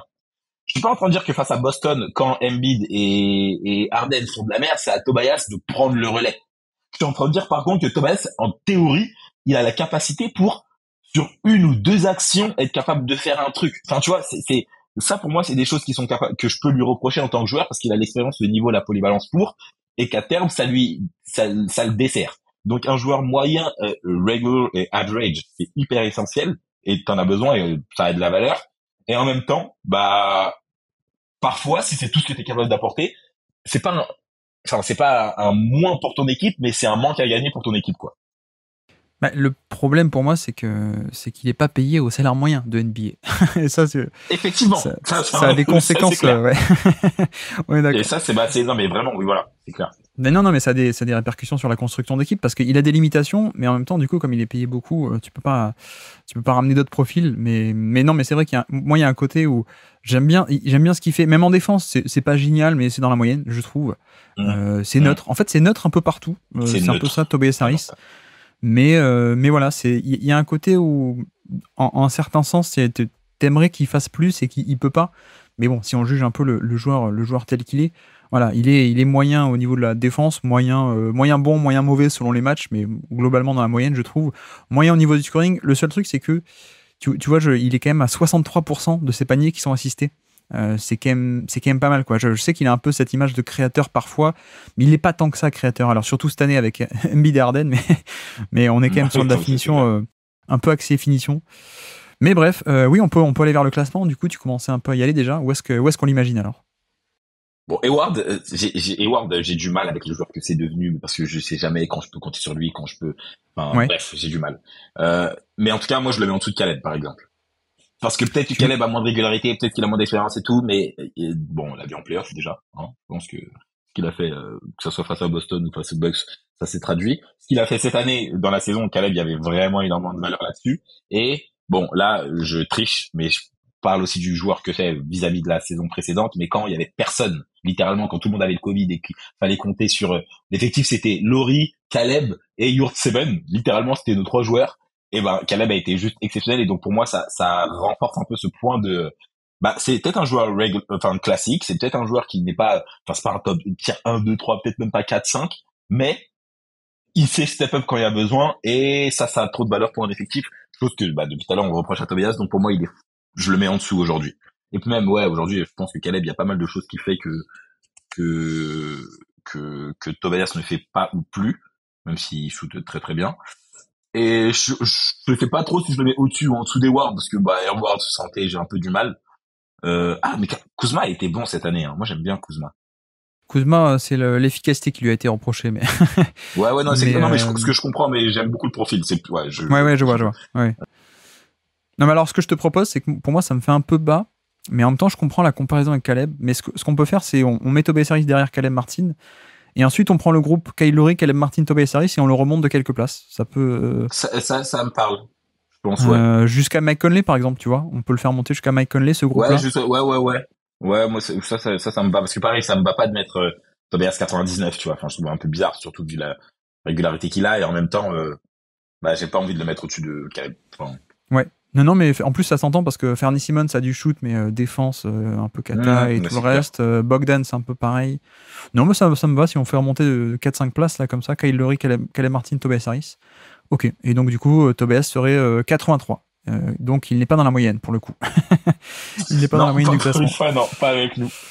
Ouais, pas chez nous, monsieur. Mais bref. Pas chez nous. Petit quiz pour finir. Nous sommes le 2 décembre 2022 et c'est un dunk sur le Defensive Player of the Year, donc sur Jaren Jackson, un poster dunk sur Jaren Jackson. Est-ce que tu es capable de me citer des joueurs sur le terrain? Bah du coup, attends, 2 décembre, est-ce qu'il était déjà attends, est-ce qu'il était déjà en tôle, Jamoret? Non, il est sur le terrain, Okay. Ça marche. Ok, bah Jamoret alors. Bah Jaren Jackson, Brooks. Dylan Brooks est sur le terrain, oui, tout à fait. Je sais plus s'il était déjà là. Enfin, s'il jouait. Comment il s'appelle? Le Golgoth là. Steven Adams? Non, Steven Adams n'est pas sur le terrain. On a 2 role-players, il y en a un qui est espagnol, notamment. Oula. Ça te dit rien, ça? Un espagnol. Du tout. Qui s'appelle Santi. Santi Adama. Santi Exactement. ouais. Ah, putain, Aldama. alors là. Aldama. Ouais, putain, je l'ai envoyé de, oui. Ok, Santi, Clark? Non, pas Clark, le dernier, c'est aussi un role-player, pas hyper connu, mais c'est un John, si ça te parle, un John. J'ai son nom. John Char. Exactement. John Conchar. Conchar. John Conchar. Ou Char. Ouais, c'est ça, putain. Ah ouais. C'est la galère. Ouais, voilà, ok. Et, mais du côté de Philly, du coup, Tobias, Embiid, Harden. Ouais. Pas Harden. Il y en a un qui était à Miami il y a pas longtemps, d'ailleurs. Ah, Tucker. Exactement. PJ Tucker. Je sais pas s'il jouait, mais comment il s'appelle? Maxi? Pas Maxi. Ce sont deux arrières qui ont un peu le même nom, à une lettre près. Ah, Milton et Melton. Exactement, Milton et Melton. On dirait Dupont et Dupont, tu sais. C'est vraiment ça. Dupont et Dupont. Si quelqu'un veut lancer un podcast sur les Grizzlies et l'appeler Milton et Melton. Voilà. N'hésitez pas.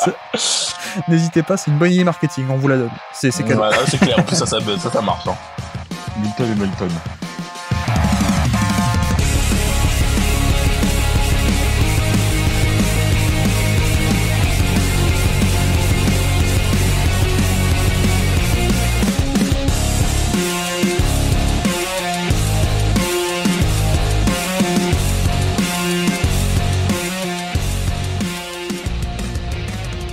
Et donc on avance, 4e joueur du jour, on peut aller sur Jalen Brunson, si tu veux bien. Brunson, si je te fais le topo, 35 minutes par match en moyenne sur 68 matchs, 103 de true shooting plus 3% par rapport à la moyenne sur 27% d'usage, un gros volume. Pour te lancer, on est sur, après l'année de la révélation en 2022, on a été sur l'année de la confirmation au jeu, en 2023. Exactement. Alors, Jalen Brunson, pour avoir... je dis ça parce que j'en avais parlé l'été dernier avant l'été de confirmation justement, en me disant, c'est le type de joueur, en fait, je serais sceptique jusqu'à ce qu'il confirme. J'arrive pas à faire autrement parce qu'à chaque fois je me dis, ouais, j'ai déjà vu trop de profils comme ça de guards undersized qui pendant 1 ou 2 ans sont très bons, mais en fait ils n'arrivent pas à capitaliser dessus, ou alors ils se blessent et ça devient trop compliqué, ou alors une fois qu'ils commencent à avoir trop d'usage et donc de défense adaptée par rapport à eux et donc de devoir gérer toute une équipe sur toute une saison, plus c'est une charge différente. Donc j'ai toujours été sceptique avec lui, et d'ailleurs je me souviens en avoir parlé récemment avec des potes fans d'Elix et tout, j'étais sceptique même jusqu'au début des playoffs. En vrai, j'étais vraiment en mode oui, j'aime bien ce qu'il a apporté, j'aime bien ce qu'il a fait, j'ai vu ce qu'il a fait l'année dernière à côté de Luka et tout, je vois ce qu'il peut faire. Mais c'est pas la question que je me pose. Et ouais. Maintenant je suis convaincu. Et non seulement je suis convaincu, mais en plus j'aime trop le joueur que c'est. Genre, chaque fois que j'ai eu des doutes sur le joueur, en fait, il m'a confirmé qu'il pouvait le faire. Donc ça remonte à avant. Hein. C'était, est-ce qu'il peut vraiment apporter, est-ce qu'il a le niveau NBA? Visiblement oui. Est-ce qu'il peut être viable en playoff? Carrément, il l'a montré même avant. Est-ce qu'il peut être starter? Il l'a montré pendant la saison. Est-ce qu'il peut être je sais pas ce qu'on pense de Randle. Oui, bon, on va dire que c'est A, B, peu importe, mais est-ce que ça peut être un vrai fer de lance d'une équipe? Ouais. Est-ce que ça peut être le cas en playoff? Ouais. Est-ce que ça peut être le cas en playoff même quand t'as Randle à côté qui joue comme un manchot? Ouais, encore plus. Et du coup, vraiment, moi, il y a un côté, il m'a trop surpris dans beaucoup d'aspects. Son efficacité, enfin, quand j'ai efficacité, c'est pas sur les pourcentages nécessairement, mais sur la capacité qu'il a de rester, impactant dans toutes les conditions avec des coverages différents. Je vais reprendre spécifiquement la série playoff face à Heat, mais c'est parce que c'est celle où pour moi il a eu le plus de coverage différents.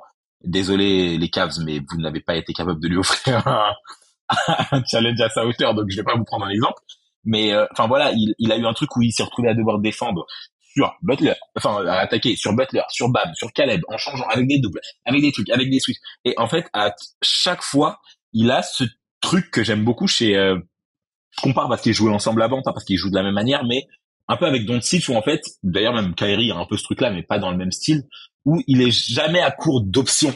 Enfin, tu vois, quand il attaque, offensivement, quand il drive, il est jamais à court de dribble. Il arrête jamais son dribble trop tôt. Et même quand il l'arrête, bah, en fait, il a son pied de pivot qui est bien placé. Donc, il peut tourner 1 ou 2 fois et ensuite provoquer la faute ou aller au panier. Il est hyper bon sur quand il arrête son dribble, par exemple, quand il arrête son dribble, je sais pas, sur un dribble plus tôt, bah, en fait, vu qu'il est toujours sur ce bon pied d'appui, il peut quand même faire un fake et provoquer une faute. En fait, il y a vraiment un truc où, déjà, ah oui, un autre truc qui m'a énormément surpris face au Heat, mais il décélère trop bien. Enfin, il y a un côté, il est hyper fort sur son drive et en même temps il décélère trop bien. Donc il l'explose, il va au contact, il te charge littéralement de l'épaule et en fait il est automatiquement capable de je sais pas quel mot employer, mais de se enfin de settle. Enfin tu vois, il se remet en position, donc il remet son dribble et il peut repartir. Et donc il peut enchaîner de l'autre main, ou il peut retourner au contact, ou il peut sauter directement, ou il peut provoquer la faute. Et offensivement, en fait, bah déjà quand tu vois que de l'autre côté t'as Randle qui n'est capable de rien faire en playoff, ou alors même indépendamment des playoffs, en tant que, parce que moi aujourd'hui je vais dire que c'est le cas, meilleur joueur de l'équipe, en tout cas ça a été le cas en playoff. Et ça a trop de valeur. Et ça a trop de valeur aussi parce qu'il y a un côté un peu relentless, enfin genre il arrête pas, il s'est pas arrêté de la saison, il s'est pas arrêté des playoffs, il a été énorme dans tous les matchs. Bah d'ailleurs en vrai face au Heat, c'est peut-être le meilleur joueur de la série. Ouais. Oui. Donc enfin ça me va de lui attribuer ce truc quoi. Donc il y a vraiment quelque chose où dans une grosse adversité, dans un gros cadre et avec une situation qui n'est pas facile, il a montré qu'il était capable de le faire et ça confirme un peu tout ce qu'il avait déjà montré avant, où il avait déjà montré qu'il était capable de le faire, mais là c'était vraiment sur le devant de la scène, etc. Et aujourd'hui, je vais peut-être pas dire que c'est le niveau du franchise player, genre top, enfin tier 2, tier 3, qui peut vraiment t'amener très loin. Peut-être pas, peut-être qu'il a vraiment pas mal d'autres limitations qui vont lui demander d'avoir autre chose dans son équipe, notamment bah, sa taille en fait, tout simplement. Mais à côté de ça, il y a des qualités qu'il a et il y a une agressivité qu'il a qui parfois compense pas mal de ses. Bon, il y a pas que l'agressivité, il y a aussi le skill set, mais qui compense pas mal de ses autres limitations, on va dire. Et pour la comparaison, ça me faisait un peu penser à parfois ce qu'on peut penser de Butler, où en fait tu te dis ok, il sait faire ça très bien, tout ça il sait pas le faire, mais en même temps l'agressivité qu'il a, l'envie qu'il a d'aller, la capacité et l'envie qu'il a d'aller au contact et au panier, ça ouvre trop de possibilités parce que quand tu es capable de le faire sur vraiment 100 possessions dans un match, au bout d'un moment la défense elle a la flemme de te suivre. Au bout d'un moment, tu vas aller au contact donc tu vas provoquer des fautes. Au bout d'un moment, tu vas créer du spacing que Randle ne sera pas capable d'utiliser, mais ça c'est pas ta faute Brunson, on t'en veut pas. Donc voilà, il y a un peu tous ces trucs où je me dis ouais, aujourd'hui c'est vraiment devenu un joueur que déjà j'aime beaucoup voir jouer, qui sait faire plein de choses et je termine avec il y a eu le débat pendant l'été aussi parce que c'est vraiment la saison des débats inutiles où il y avait 6 meneurs et puis on se demandait qui était le meilleur. Donc dans la liste, t'avais Trae Young, t'avais Kyrie, t'avais pas Shai alors qu'il aurait dû y être. Voilà, c'était ça. T'avais Jamal Murray, Doncic et Lillard et puis un dernier, je sais plus qui c'était, et Brunson, je sais pas si je l'ai cité. Et ben je sais que pour moi Trae et Kyrie sont des meilleurs joueurs et dans l'absolu ils doivent être dans des tiers au-dessus. Et en même temps tu prends et je mets pas Brunson nécessairement au-dessus, hein, c'est juste pour l'idée. En même temps, en me reposant la question des 2 dernières années, il y avait un peu la question de, je sais pas à quel point je lui donne du crédit dans ces trucs-là, mais c'est, ok, mais en qui tu crois ou who do you trust, tu vois. Et Kyrie, bon, on sait très bien ce qu'il peut apporter et on sait très bien qu'on peut pas toujours lui faire confiance pour toutes les raisons qu'on peut citer. Trae Young, il a eu un peu un dip ces dernières années, même si pour moi il y a quand même une qualité offensive qu'on commence à négliger et qu'il faut peut-être remettre un peu au goût du jour. Mais il n'empêche que on était dans un cas où la question elle se posait, alors qu'avant la saison, tu me parlais de Trae ou Kyrie et tu mettais Brunson dans la même phrase, j'allais te dire qu'on a peut-être pas la même manière de voir les choses. Aujourd'hui, aujourd'hui on en a un peu plus là. Donc ouais, très agréablement surpris de la saison de Brunson et puis hâte d'en voir plus. Oui, non, mais je suis d'accord. Effectivement, je pense qu'il y a un vrai step qui a été passé cette année, parce qu'en fait, il y a vraiment ce côté confirmation de ce qu'il a fait l'an dernier. Oui, l'an dernier, en 2022, du coup. Mais en plus, il le fait et il maintient un même niveau sur en fait un plus gros volume, un plus gros rôle. Et c'est peut-être ça aussi qui est intéressant, quoi, parce que Il a la même efficacité globalement, mais il le fait sur 27% d'usage plutôt que 22%, sur un rôle qui est différent, c'est-à-dire il n'est pas deuxième option ou deuxième créateur à côté de Doncic, il est initiateur principal de l'attaque. Et même, tu vois, au sein même de son répertoire de tir, son pourcentage de paniers assistés a chuté. C'est-à-dire que même son profil est devenu plus compliqué qu'avant. Ouais. Et même, il a le 7e plus petit pourcentage de paniers assistés de toute la NBA, derrière Doncic, SGA, Trae Young, Ja Morant, Fox et James Harden. Donc, on est sur un niveau de difficulté de tir très, très élevé, quoi. Bah, je savais pas qu'il était aussi élevé, et pourtant, ça m'étonne pas du tout.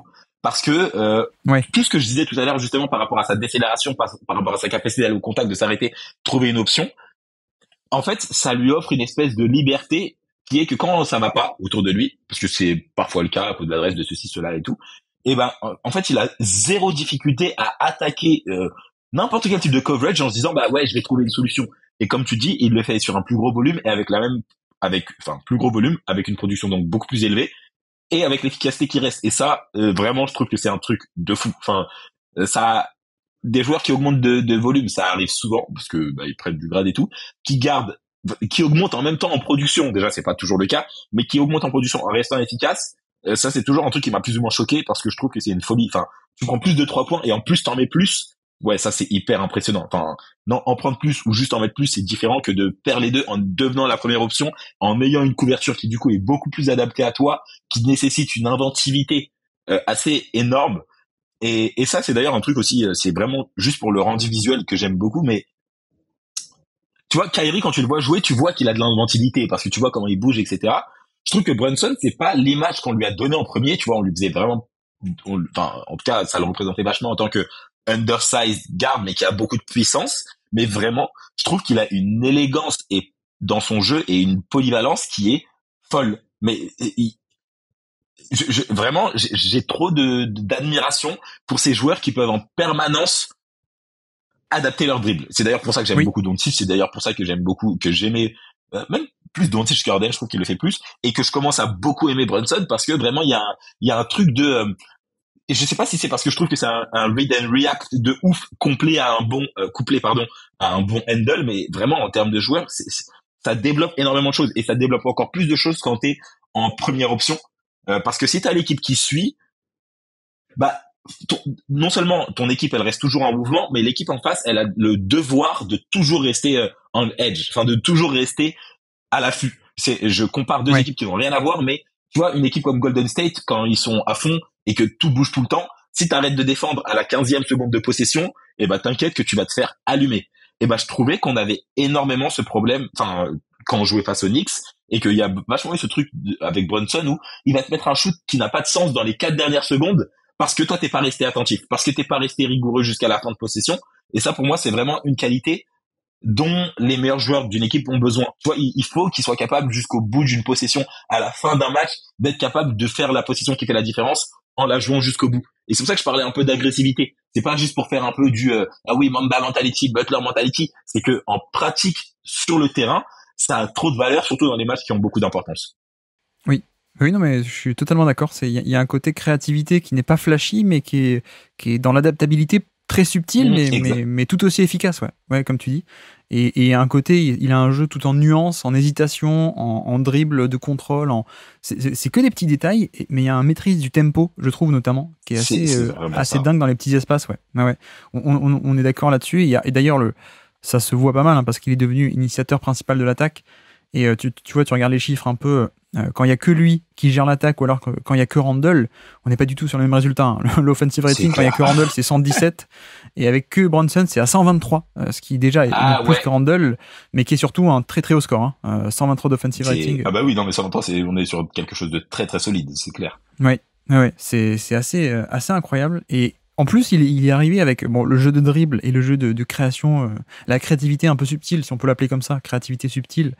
Il l'avait déjà à Dallas, mais ce qui est intéressant, je trouve, c'est qu'il a commencé à ajouter une arme qu'il n'avait pas autant, c'était le pull-up à 3 points. C'était un peu un truc, on disait, il lui manque ça, il a du catch and shoot, mais il manque un peu le pull-up à 3 points. Et il commence un peu à l'ajouter. Il est à 38% cette année sur le pull-up à 3 points, sur un plutôt bon volume. Donc ça commence à arriver, et ça peut aussi changer pas mal de choses, parce qu'on parlait de ce côté s'adapter aux défenses, mais si t'es dangereux depuis la ligne à 3 points, ça change aussi pas mal de choses et ça te permet, la défense se découvre et donc ça te permet de faire plus de choses. C'est 100%. Et d'ailleurs, je reprends cette série, mais parce que pour moi, c'est vraiment. En fait, pour moi, il y a eu 6 matchs où tu l'as vu être le meilleur joueur de la série et dans toutes les conditions. Et donc, je trouve que ça illustre vachement ce qu'on dit depuis tout à l'heure. Mais des pull-up à 3, il en a mis sur Caleb et sur Butler et ça me faisait péter un plomb. Le mec, il passait le Ouais. milieu de terrain, il avance, il est défendu à la ligne et il shoot alors enfin, tu sais, le score est hyper serré, il reste 2 minutes et je suis en mode, mais c'est qui ce type? Enfin, depuis quand il joue comme ça? Enfin, littéralement, il y a des moments où, il faut s'adapter. Et du coup, tu t'adaptes et tu le fais avec skill set et avec grâce et élégance et efficacité. Et moi, il y a un côté, ouais, c'est ça un bon joueur de basket, quoi. T'as un volume qui monte, tu l'assumes, t'as une efficacité dont on a besoin, tu l'assumes et tu l'apportes. Il faut être capable de s'adapter, tu le fais. Il faut être capable de devenir le meilleur joueur de ton équipe, tu le fais sans forcer et tu progresses année après année après année après année. Et surtout, moi, il y a une question que je commence à me poser maintenant, c'est que ça fait quoi? Ça fait 5 ans qu'il a une NBA, 4 ou 5, je sais plus, pas énormément de temps. Et ça fait genre 3 ans qu'il commence à vraiment avoir des responsabilités qui augmentent. En vrai, est-ce qu'on a vu la fin de sa progression? Tu vois, en théorie, j'ai envie de me dire peut-être qu'on commence à atteindre le niveau de joueur qui l'est, parce que bon, c'est quand même déjà un sacré joueur. Enfin, je sais pas, un type qui tourne autour de 25 points par match avec une efficacité comme ça, c'est pas donné à tout le monde. Et en même temps, il a genre 25 ou 26 ans, je sais plus. Bref, il est plutôt jeune. Il progresse à chaque fois. C'est sa première vraie année en tant qu'initiateur principal, comme tu disais. Il y a encore des choses qu'il va débloquer, qu'il va apprendre à faire mieux et tout. Donc, je suis vraiment trop curieux de voir ce que ça va donner. Oui, tu veux dire, il y a peut-être même un step supplémentaire en termes de volume notamment, et il va peut-être devenir encore plus héliocentré, quoi. Mais tu vois, aujourd'hui, j'ai une première option en NBA. Là, il prend à peu près 4 ou 5, 3 points par match, je crois, je sais plus exactement. C'est pas mal. Tu prends les top players, ils en prennent beaucoup plus, tu vois. Donc en fait, rien que ça, si son efficacité, elle reste autour de 40%, mais qui passe de 4 tentatives de 4 ou 4 et demi, bref, 4 ou 5 tentatives à 6 ou 7, tu vois, rien que ça, en fait, ça peut un tout petit peu changer le joueur que c'est. Pas drastiquement, mais en fait, à ce niveau de jeu-là, tu changes plus ton jeu drastiquement. Tu l'augmentes et tu l'améliores incrémentalement petit à petit. Et pareil, en fait, si un peu plus de responsabilité et qui devient un tout petit peu meilleur pour provoquer des fautes, tu passes de 5 ou 6 tentatives à genre 7 ou 8, tu passes de 4 tentatives à 3 points à 5 ou 6, t'arrives, même si tu baisses un peu en efficacité, légèrement, parce que ça m'étonnerait qu'ils perdent genre 6% dans les deux compétences, en fait, t'as un joueur qui est de facto plus dangereux, tu vois, un joueur qui passe de 24 points à 26 points avec l'efficacité, ça change un peu les trucs. Il arrive à le tenir toute l'année, il devient un peu meilleur quand il s'agit de gérer les double teams parce il en voit de plus en plus, pardon. Ouais, dans le Brunson de 28 ans, donc dans 2 ans, c'est peut-être pas celui qu'on voit aujourd'hui. On parle pas de Curry forcément, mais en tout cas, tu peux avoir un truc meilleur et moi, ça me rend curieux. Oui, je suis d'accord. En plus, on a pas trop parlé, mais la défense est quand même assez solide pour son Ouais, c'est poste clair. par rapport à ses standards. Donc, c'est d'ailleurs peut-être, si on fait la transition vers le classement, c'est un petit avantage qu'il a sur d'autres meneurs d'ailleurs. Mais je vois qu'on a un groupe de meneurs, Haliburton, Fox, Garland. Est-ce que tu visais cette zone à peu près, un peu en dessous, un peu au-dessus? Ouais, je le voyais un peu en dessous, ouais. Un peu en dessous de Garland? Est-ce que je le mets? Ah, je sais pas. Hmm. En tout cas, en dessous de Fox, ça c'est sûr. Pour toi, c'est sûr en dessous de Fox, ok. Ouais. En dessous de Fox. Je sais pas si je dirais nécessairement, parce que je trouve que, pareil, Garland, il a des trucs qui sont pas réplicables. Tu vois, enfin, il y a aussi des trucs du jeu de Garland où je me dis, ouais, non, ça, toi, tu peux le faire, les autres peuvent pas. Et en plus, il est plus jeune. Donc, je sais pas si je dirais que fondamentalement, il est meilleur. Et je pense que la saison prochaine, par exemple, Garland peut être bien au-dessus aussi, parce qu'il va progresser plus vite. Mais s'il était au-dessus de Garland, je crierais pas nécessairement. Je pense que je le mets peut-être en dessous. Mais je sais pas si c'est par affect ou par, on va faire différemment. Toi, tu le mettrais en dessous ou au-dessus? Moi, la fourchette basse pouvait être évaluation basse un peu en dessous, mais j'avoue que je pouvais aller gratter jusqu'à Paul George, moi, en termes de hauteur. Donc le faire passer au-dessus de ce groupe de meneurs de jeu. Tu le fais passer au-dessus d'Haliburton. Ouais, même de Haliburton, Fox et peut-être même Gobert, je sais pas. Moi, Gobert, j'aurais pu. Haliburton, en fait, c'est ça, je pense. Mais oui, non, mais en fait, je crois que si je devais le faire un peu comme ça, à chaud, là, j'aurais peut-être mis Fox en dessous ou au-dessus de Paul George, d'ailleurs. J'aurais, Gobert un peu plus Ouais. bas, Haliburton en dessous de Fox et peut-être Burton en dessous. Brunson en dessous. Je Du vois, coup, ouais. il rejoint, c'est dans la même, c'est dans le même groupe là. C'est surtout qu'en fait, je le mets au-dessus de certaines personnes et en dessous d'autres. Du coup, tu vois, je le mets pour moi, il est en dessous de Ja, il est Oui, oui, oui. peut-être, il est en dessous de Paul, il est en dessous de Paul George, peut-être en dessous d'Haliburton, en dessous de Fox, pour moi, il est en dessous. Garland, je me pose la question et après, voilà. Du coup, franchement, dans les trois trucs là, peu importe, ça me va. Mais peut-être en dessous de Fox, j'aurais tendance à dire. Alors, ce qu'on peut faire, c'est si on coupe la poire en deux, je garde Fox dessus, mais effectivement, on peut réorganiser les meneurs, comme tu dis. Donc Fox premier Mm. de ce groupe-là. Ouais. Et moi, je mets Bronson 2 et ensuite Et Haliburton Haliburton Garland. 3. Allez, allez. Ouais. Moi, ça me va. Ça te va comme ça? Ouais, carrément. Ok, ça marche. Sachant que moi, je te dis, pour moi, alors, ça dépend hein, de comment est-ce que les gens pondèrent positivement ou Mm. négativement, mais une évaluation positive, pour moi, elle peut commencer à les titiller Paul George, je pense. Mais non, mais effectivement, j'aime Bah, beaucoup Garland aussi. Hein. moi, c'est carrément possible. En fait, une évaluation positive, elle peut, bah, d'ailleurs, vu la saison qu'il a eue, complètement. Je pense quand même Ouais, que, pour moi, si je veux pouvoir le faire titiller ce niveau de jeu-là, il me faut un peu plus en tant que première, enfin, il me faut plus du joueur que ça a été cette année. Et j'ai ouais, pas ouais, ouais. spécialement de doute en mode, ah, il faut que tu confirmes parce que je te crois pas, mais plus, bah, de la même valeur que, tu sais, parfois on se dit, une grosse production à haut volume, ça a quand même une certaine valeur. Bah, pour moi, Ouais, la ouais. régularité sur plusieurs saisons, ça a quand même un peu de valeur, même si on juge que la saison actuelle. Donc là, ouais, si on veut titiller Paul George, pour moi, j'attendrai l'année prochaine.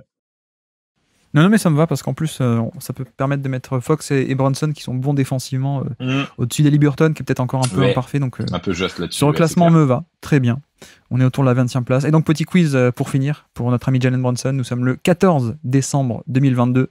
Un crossover plus pull-up clutch en overtime contre, contre les Bulls. Est-ce que tu es capable de me citer des joueurs sur le terrain au moment de cette action?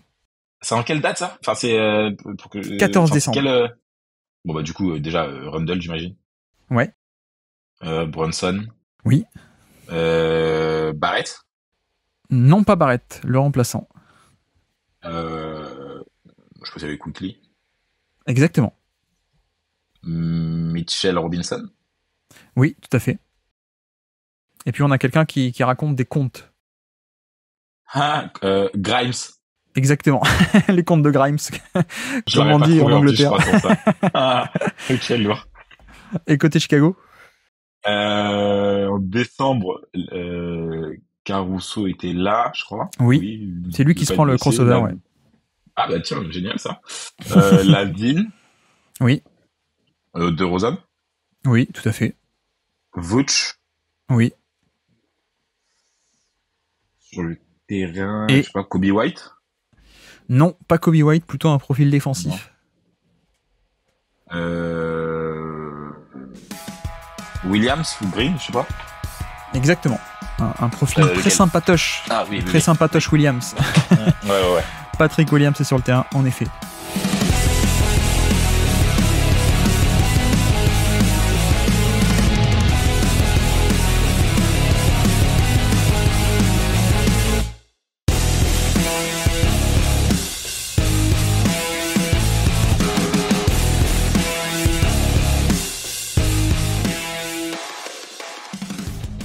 Et donc on finit avec Bam Adebayo, cinquième joueur du jour. Si je te fais le topo, 35 minutes de jeu par match, 75 matchs, 102 de true shooting plus, donc plus de % par rapport à la moyenne, sur 25% d'usage au scoring. Bon, je te lance, je coupe le micro et je reviens d'ici 20 minutes. Alors à bientôt. Bonjour à tous dans ce nouvel épisode de Breaking Ball. Aujourd'hui, on va parler de Bam Adebayo. euh... je pense que ceux qui me connaissent savent ce que je pense du joueur, mais pour revenir rapidement dessus, on parle d'un des trois meilleurs défenseurs de la ligue. J'ai même pas envie de savoir comment quiconque fait son classement du top 3, peu importe, il est top 3, fin de la discussion. C'est Bam, j'aime beaucoup le profil que c'est pour plein de raisons, mais défensivement, déjà, il continue de progresser chaque année. C'est vraiment, vraiment, vraiment. Butler est trop fort en défense et je pense que c'est un des meilleurs défenseurs off-ball de la ligue, si ce n'est le.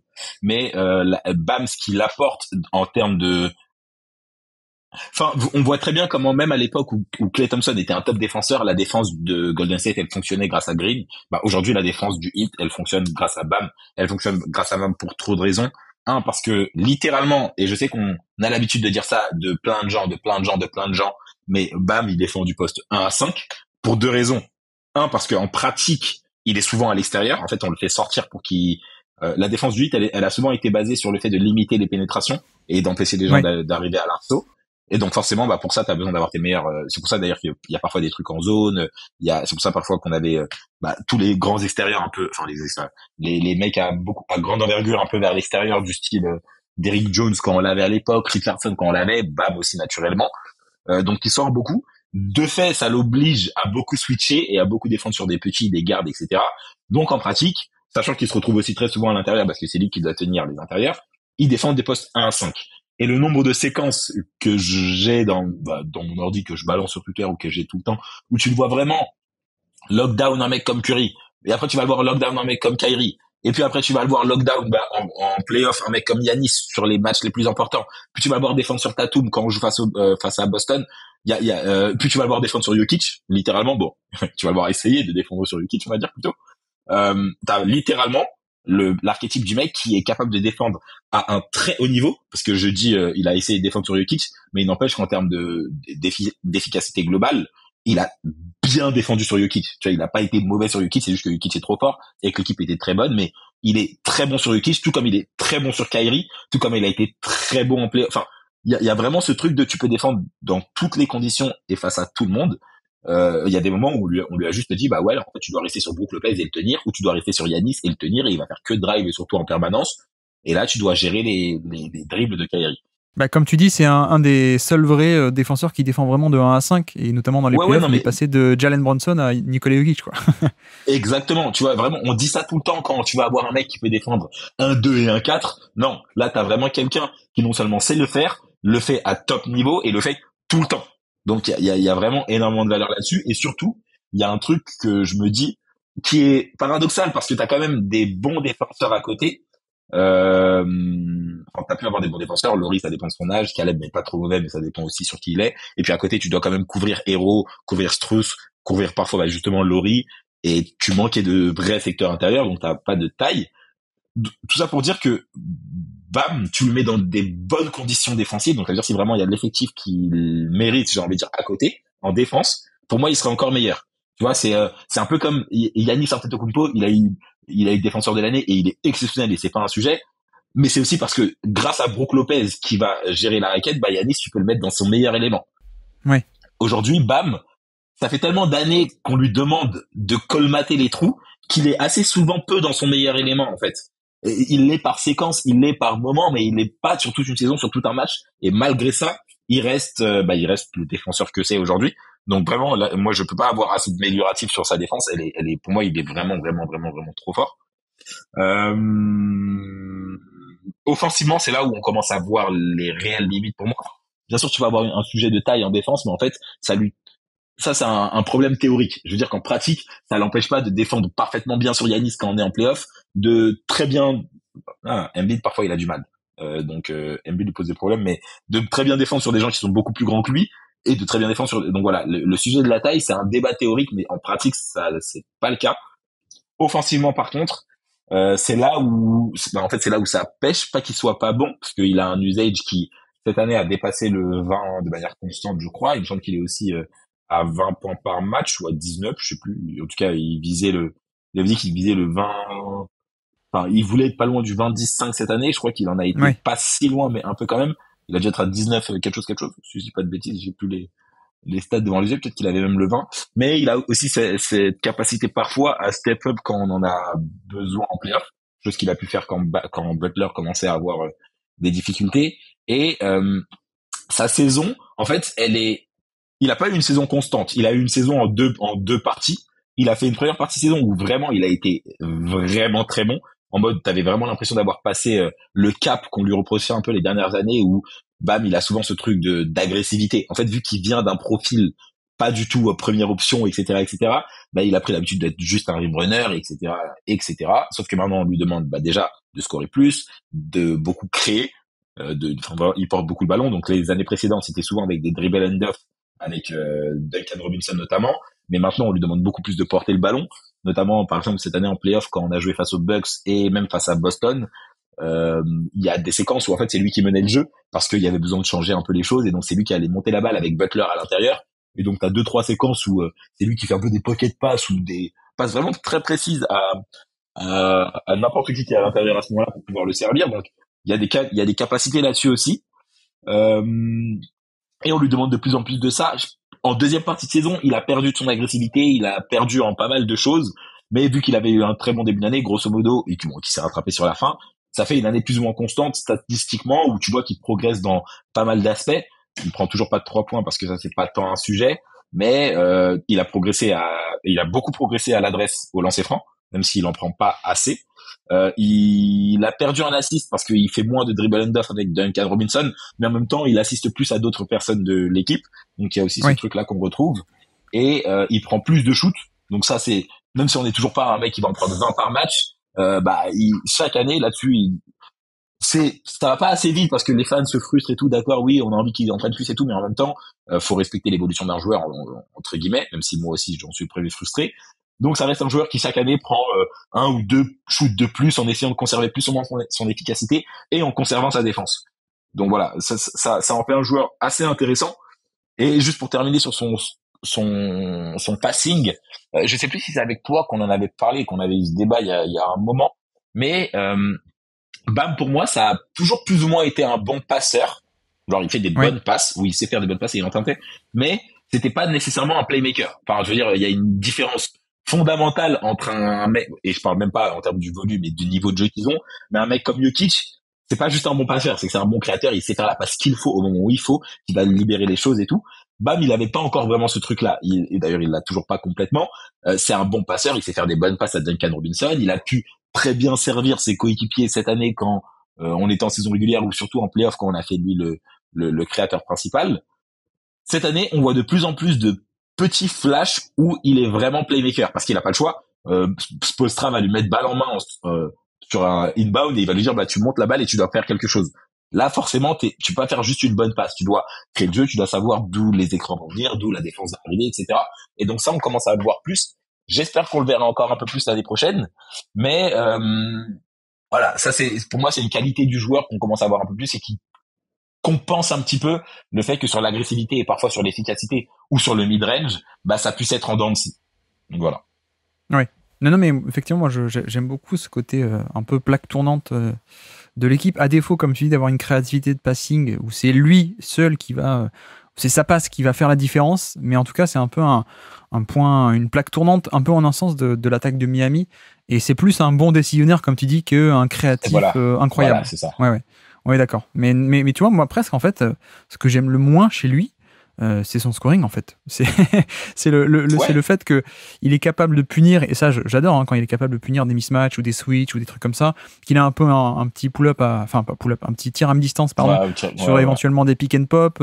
Il peut faire du drive depuis le périmètre contre certains match-up un peu lourds. Enfin, j'aime bien le côté scoring de punition. Ce que j'aime le moins, c'est quand justement il veut avoir plus de volume et qu'il réclame d'être un peu à la création en début de chaîne et d'avoir les fameux tickets shoot. J'avoue que ça, c'est ce qui me plaît le moins parce que c'est pas totalement sa valeur. Et pour moi, sa valeur, c'est d'être un défenseur d'élite et de l'autre côté, ce côté, comme on dit, central dans l'attaque de Miami, une attaque qui a beaucoup de mouvements et de partage de balles. Et lui, il est un peu là pour distribuer, encore une fois, pas distribuer à proprement parler, mais être un peu la plaque tournante. Alors, je sais pas ce que tu en penses, si je suis trop sévère ou pas, mais pour moi, limite, je trouve que parfois, il réclame un peu trop, justement, de ces tickets shoot. Bah, en fait, c'est marrant d'avoir l'image de quelqu'un, pas fan du 8, entre guillemets, qui dit ça. Parce que, je pense, en fait, limite, j'ai envie de dire que lui serait d'accord avec toi. C'est même pas, il est d'accord avec, et d'ailleurs, c'est ce qu'il dit régulièrement, c'est que c'est quelque chose qu'il essaye de forcer. C'est une nature qu'il essaye de forcer. Il le fait pas, bon, il le fait un peu par choix parce que bien sûr, t'as envie de progresser et tout, et blablabla. Mais en même temps, il le fait aussi par besoin parce que, c'est vraiment, enfin, le besoin d'être agressif, c'est limite une lubie de fan. C'est vraiment, ouais, voilà, en fait, on a envie, il a montré par moments qu'il était capable de mettre 40 points, donc on a envie de le voir tout le temps, et surtout, il y a pas mal de moments où dans l'attaque du Heat, bah, ça pouvait stagner, surtout quand Butler, il était en mode super agressif, et donc c'est là où, en fait, les gens vont s'impatienter et attendre de lui qu'il commence à prendre les shoots. Moi, je suis partagé sur cette idée. En fait, en pratique, on en a besoin. C'est ça le problème, c'est que tant qu'on n'a pas le jour où on a un mec comme Lillard, ce Ouais. sujet n'est même plus un problème. Genre il y aura même plus Ouais, de ouais, ouais. débat parce que tu vas avoir ceux qui restent et Lillard qui prend les shoots et qui va faire de Bam juste un finisher un peu comme on peut avoir avec Davis dans certains moments. Tant qu'on n'en est pas là, et ben en fait son manque d'agressivité se ressent trop. C'est ça le problème, c'est que moi aussi je suis complètement d'accord. Pour moi, Bam, rien que par sa valeur défensive et par sa valeur à la création ou distribution, c'est ce dont on a besoin dans l'idéal et c'est sa valeur qu'on retrouve là-dessus. Et en même temps, quand tu vois que, vu qu'il s'est mis en tête de rester ce joueur-là, et d'ailleurs ça arrive tout le temps, et c'est ça qui est frustrant visuellement, quand il a envie d'être dans le mode distribution, il a très souvent un temps de retard. Il l'a aussi quand il essaie d'être agressif, mais en fait, quand le jeu tourne, il est dans le flow, il fait la passe au moment où il faut, etc. Quand le jeu stagne, la balle, elle reste 1 ou 2 secondes de trop dans ses mains et dans le basket, t'as pas le droit. T'as 24 secondes de possession. Une seconde, c'est le temps que le mec il fasse son close-out et qu'il soit sur ses appuis face à toi. Une seconde, c'est le temps que le coverage raté par le mec qui cutait, sur le mec qui cutait, il est comblé et c'est fini. Donc tu peux pas avoir ce truc de j'ai la balle. Putain, c'est vrai que je suis censé être distributeur, donc je me retourne pour savoir à qui je peux distribuer. Je vois que j'ai personne, je réfléchis une seconde, je me dis est-ce que je suis agressif et ensuite je le suis. Tu vois, pour moi, c'est plus ça qui pose problème. Si dans les moments où Bam il est agressif en première intention, en réalité, déjà parce que sa nature c'est pas ça, donc il le fera jamais trop, et deux, en réalité, c'est pas un problème. Pourquoi? Parce que ça se gère. Genre, par exemple, il va arriver, il va prendre un shoot en première intention qu'il fallait pas prendre, mais vu que la défense, elle était pas encore bien placée, t'as Caleb qui va arriver derrière et qui va faire un putback. D'ailleurs, il y a eu pas mal de séquences comme ça dans la saison qui sont hyper impressionnantes et qui, au final, rendent bien. Le problème de Bam, pour moi, c'est pas tant quand il décide de prendre trop de shoots, c'est quand il hésite trop. Et si t'hésites trop et que tu prends trop de shoots, là, ça sert à rien. Parce que tu prends tous tes shoots avec une demi-seconde de retard et donc t'as la main de Yanis qui, au lieu d'être en face de ton torse, c'est en face de tes yeux. Bah oui, tu vois plus rien, c'est comme ça, c'est la vie. Ou alors, en fait, tu voulais faire une passe, mais du coup, non, Duncan Robinson, il s'est déjà retrouvé marqué. Enfin, c'est vraiment un problème d'assertivité. Et qu'il soit assertif sur la passe ou sur le shoot, en fait, il peut pas se permettre, ça arrive de moins en moins, et c'est moins arrivé en playoff, etc. Et d'ailleurs, avant, ça pouvait être le cas, une année sur deux. Par exemple, je repense à la bulle. Le match 6, c'est le match qu'on gagne vraiment grâce à lui face à Boston quand on va en finale. Et il met 30 points, 12 rebonds, 5 assists ou je sais pas quoi. Le match d'avant, il fait un match, alors je sais plus, j'ai plus les stats, mais pas beaucoup, et où il s'est fait incendier, justement, pas parce qu'il a pas pris assez de shoot en pratique, mais parce que la moitié du match, tu le voyais balle en main en train de se dire c'est quoi la meilleure option. Et ça, pour moi, c'est le problème de Bam, et c'est là-dessus qu'il doit vraiment progresser. La défense, franchement, à ce stade, je m'en fais plus. À moins qu'il se blesse, il y aura pas de problème dans sa défense sur sa carrière. La distribution et tout, je pense qu'il va progresser petit à petit, qu'il va même de temps en temps finir par avoir des flashs de créateurs. Sur les shoots, en fait, il faut juste qu'il soit à l'aise avec ce qu'il fait. Et franchement, il en prend pas énormément, donc quand il en prend, c'est pas si mal. À la limite, l'autre truc que je pourrais lui reprocher et qui va pas totalement dans le sens de ce que tu dis, mais un peu, c'est il y a des moments, en fait, il a envie de, enfin si ça va dans le sens de ce que tu dis, en fait, il y a des moments, il va prendre trop de shoots à mi-distance parce qu'il s'est dit qu'il doit être agressif, alors que parfois être agressif, c'est prendre la balle et aller provoquer une faute au panier. Tu vois, c'est en fait, il va avoir quelqu'un qui est un peu petit ou alors inversement, qui est grand, genre Gobert, et il va se mettre à prendre beaucoup de mi-distance, parce qu'il s'est dit, ok, il faut que je sois agressif et assertif, mais agressif et assertif, ça veut pas dire le faire sans réfléchir. Ça veut dire en te disant, ok, là je suis dans un mode où il faut qu'on ait du scoring. Qu'est-ce que je peux faire pour ça? Là, il y a personne sur moi, je prends le shoot. Là, il y a quelqu'un dans la raquette, je vais provoquer la faute parce que comme ça, j'aurai des lancers francs. Et en plus, quand tu tournes à 80% au lancer franc, bah oui, tu peux te permettre d'en provoquer. Ça, tu vois, il y a des trucs où parfois le choix qu'il fait n'est pas le bon. Tu vois, c'est plus ça qui me pose problème, plus que il a pris trop de shoot. C'est bah ouais, là en fait tu dois être agressif, mais tu dois aller au panier. Ah bah oui, mais là en fait tu dois faire la passe, mais fallait la faire plus tôt. Ah bah oui, là en fait tu dois tirer, mais t'as hésité 0,5 secondes plus tôt. Bridges est déjà sur tes côtes. Bah ouais, là ça pose problème. Donc c'est là-dessus qu'il doit encore progresser. Et pour moi, ça vient. Petit à petit, tu le vois progresser là-dessus. Cette année, il était meilleur que l'année dernière. L'année d'avant, il était meilleur que la précédente. Et donc, en plus, il est encore assez jeune, donc il va continuer à progresser là-dessus. Mais plus que son efficacité au shoot, moi, j'ai vraiment envie que l'année prochaine, j'ai pas trop de moments où je me dise, oh putain, on a perdu 2 secondes de possession parce que bam, il est dans sa tête. Ouais, non. Ça, il faut que, voilà, c'est le rôle qu'on t'a demandé aujourd'hui. Tu prends le temps et ça vient, mais il faut que ça change, quoi. Mais surtout que sur ce côté-là, lancer franc, effectivement, il a pas mal baissé cette année au niveau des lancers francs. Bon, pas spectaculaire, mais il a un peu baissé. Et ce qui est marrant, c'est qu'on retrouve au niveau des stats 50% de ses paniers, 1 sur 2, c'est dans la zone des short mi-distance, tu sais, donc la zone des flotteurs. Ouais, et exactement. c'est un peu le regret pour moi, ouais, c'est que il est seulement au niveau d'efficacité moyen de NBA, mais aussi parce qu'il a un profil de tir assez compliqué finalement. Il prend des tirs dans des zones peu rentables. Bien sûr, Et bien sûr. il va assez peu au panier pour son profil de finisseur. Il pourrait faire plus. Donc c'est là-dessus on pourra suivre un peu l'évolution, comme tu dis, avec une meilleure équipe de Miami en termes de création offensive. Mais c'est vrai que cette année, moi, c'est limite, c'est presque le scoring, c'est ce qui me plaisait le moins. Mais par contre, tout le reste, ouais, c'est quand même de très très bon niveau, quoi. On a ce côté passif. Alors, secrètement peut-être, ou bizarrement, c'est pas non plus un si bon joueur que ça sur short roll, sur du passing en mouvement. On s'en est rendu compte qu'il y a la prise de décision en finale qui pouvait être mieux, mais bon, en tout cas, qui est au-dessus de la moyenne, je pense, mais qui est pas au niveau des tout meilleurs de short roll, quoi, de passe en mouvement. Mais donc là-dessus, sur le processus en mouvement, ok.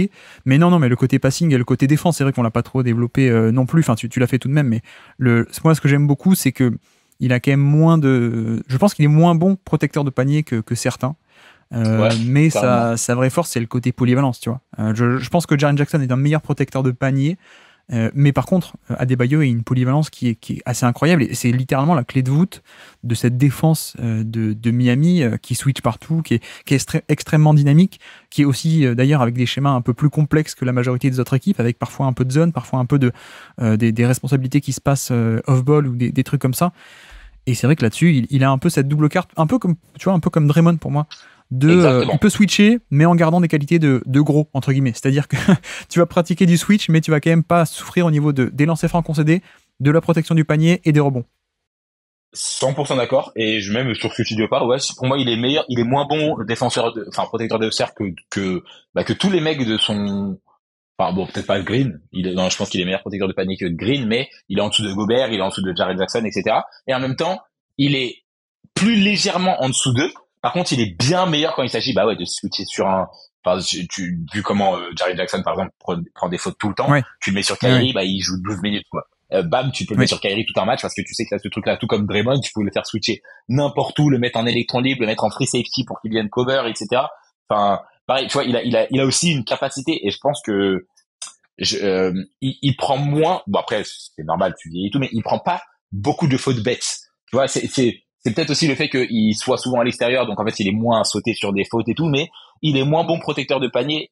En même temps, il prend moins de fautes stupides, donc il fait peut-être un peu plus attention à son surrounding. Il se retrouve moins souvent juste en dessous du panier, en dessous de Gobert aussi. Et ouais, t'entends ça, Jaren Jackson Jr., t'entends?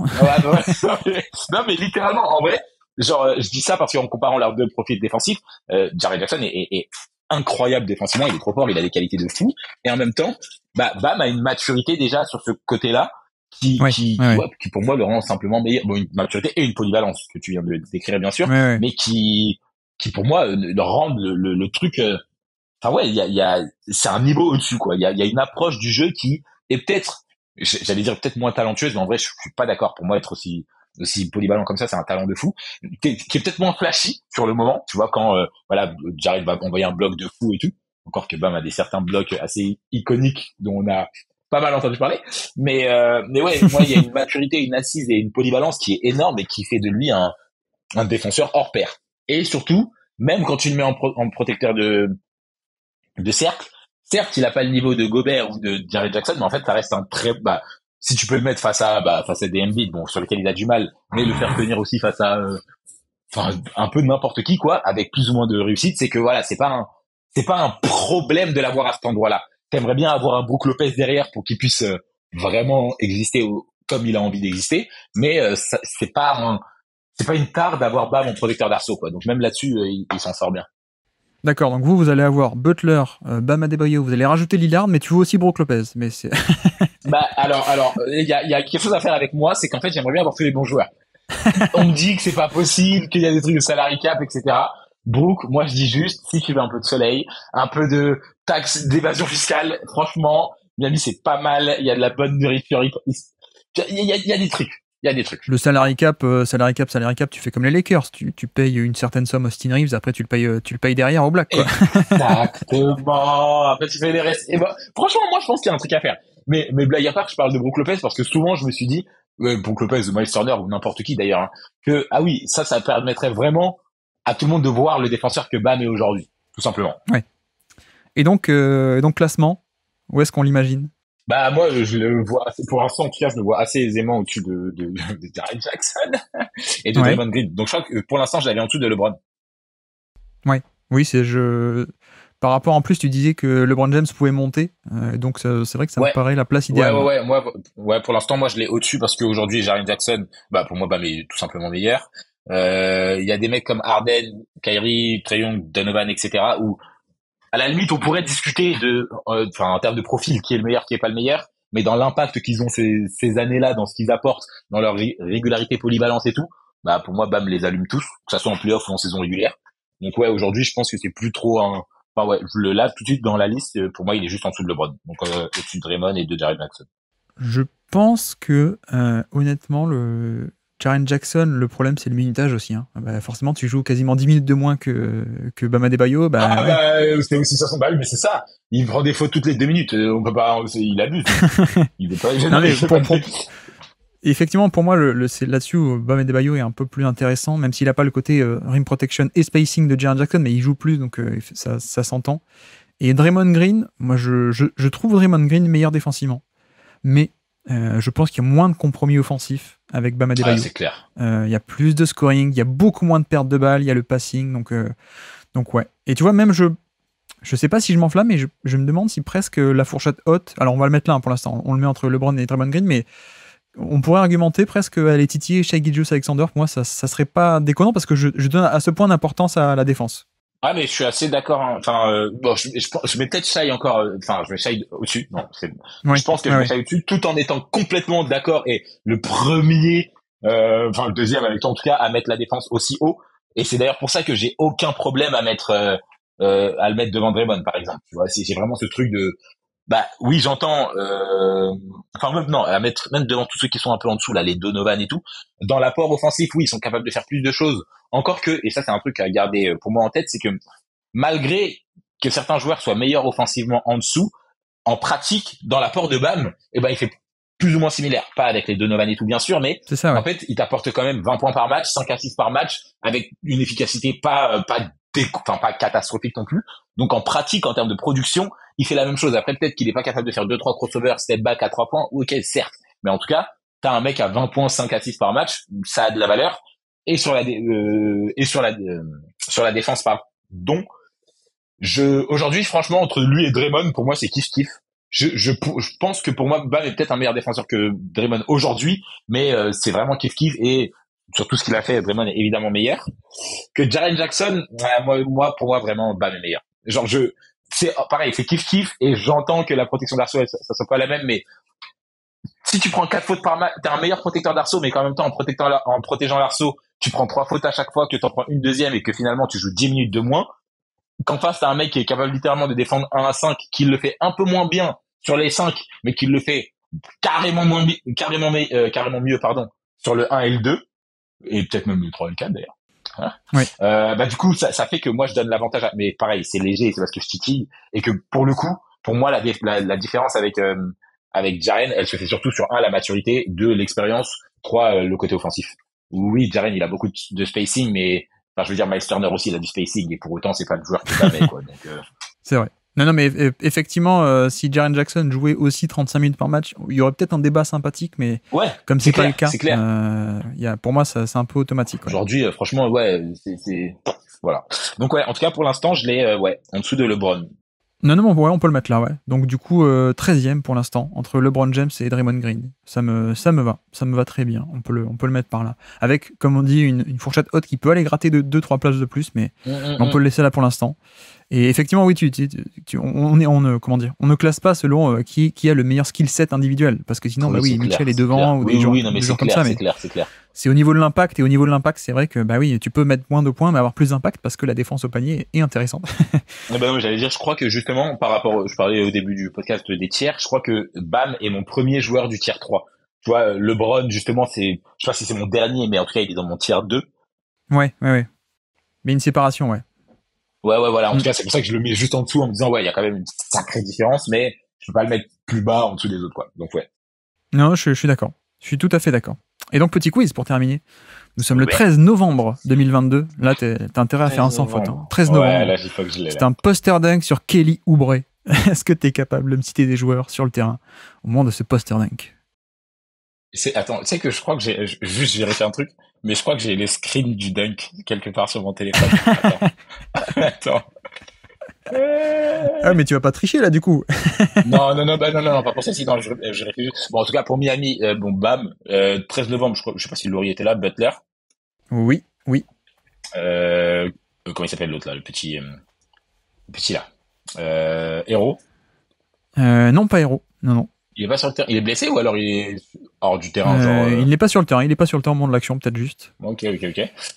Donc Laurie, bam, Hero, Caleb, Caleb Martin est sur le terrain. Strauss. Strauss est sur le terrain. Et donc, c'est Laurie, Bam, Strauss, Caleb. Et il manque le meneur backup qui est devenu le meneur titulaire. Mon gars, Gabe. Gabe Vincent, effectivement. Et du coup, de l'autre côté, j'imagine Oubre ou Washington, comment il s'appelle, Lamelo. Alors, Oubre, oui. PJ Washington, non. Lamelo, oui, effectivement. Plumlee. Il n'y a pas PJ Washington. Plumlee est là, effectivement. L'ancien Celtic, là. Rosier. Terry. Exactement, Terry Rozier est là. Et le dernier, il a un frère. Et son frère est plus connu que lui. Il a un frère qui est une star 3&D du côté de Minnesota. Et lui, il a commencé à Charlotte et il a fini aux Sixers. Ça te dit rien, ça? McDaniels. Exactement. Et est-ce que tu as le prénom?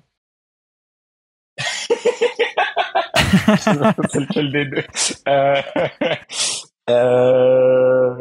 Attends, ok, c'est de la triche, mais t'as les deux prénoms et je te dis lequel c'est? Ouais, je te les donne. Jalen et Jaden. Ah, les bâtards. Je crois que c'est Jalen. Exactement, c'est Jalen. Non, ouais, okay, Jalen McDaniels. Okay. Bien joué. Bon, faut qu'ils arrêtent leur connerie d'américains d'avoir les mêmes prénoms avec une lettre qui change. Ça, j'ai pas trop compris le concept. Je suis pas sûr que ça soit super pertinent, mais voilà. Oui, c'est la tradition, on va dire. Mais bref, donc je récapitule. On a inséré dans le classement Bam Adebayo à la 13e place entre LeBron James et Draymond Green. On a inséré Jalen Brunson autour de la 22e place entre De'Aaron Fox et Haliburton. Andrew Wiggins un peu plus bas entre Anunoby et Malcolm Brogdon. Kevin Huerter un peu plus bas autour de la 65e à côté de Grant Williams et Jeremy Grant. Et puis, je crois que c'est tout. Ou alors j'ai pas. Ah si, Tobias Harris, pardon, j'ai oublié. On l'oublie à chaque fois.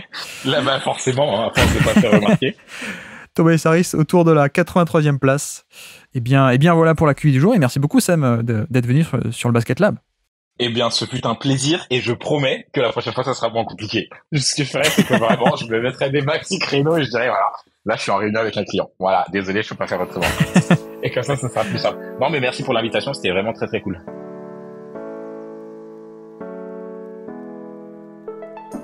Merci à tous d'avoir suivi cet épisode. J'espère que ça vous aura plu. Évidemment. J'espère qu'il n'est pas trop tard pour apprécier ces épisodes. Bon, cela dit, on est un peu en retard, mais ça valait le coup, hein, comme vous avez vu. Sam a pu se lâcher complètement sur Bam Adebayo. Je pense qu'on a eu une vision très complète du joueur de par un fan de Miami et un des plus grands fans de Bam. Mais donc voilà, évidemment, si vous avez envie d'en discuter toujours, ou de voir le classement, d'ailleurs, tout simplement, ça se passe sur le Discord. Je ne m'aventurerai jamais à poster un classement sur Twitter, évidemment, hein, ça c'est hors de question, je ne le ferai jamais. D'ailleurs, j'ai créé spécialement le Discord pour ça, pour ce genre de petits détails. Parce que non, ça sur Twitter, que nenni. Mais par contre, vous êtes le bienvenu sur le Discord pour voir le classement, ou alors dans les commentaires YouTube ou sur Twitter, vous me le demandez, je vous l'envoie. Et donc, ce fameux et donc qui n'arrête pas de revenir apparemment. Et donc, la prochaine fois, on va enchaîner très rapidement avec l'édition numéro 22 de la syllabe. Et normalement, très rapidement, si je m'en sors assez bien, très rapidement, ce sera demain pour vous.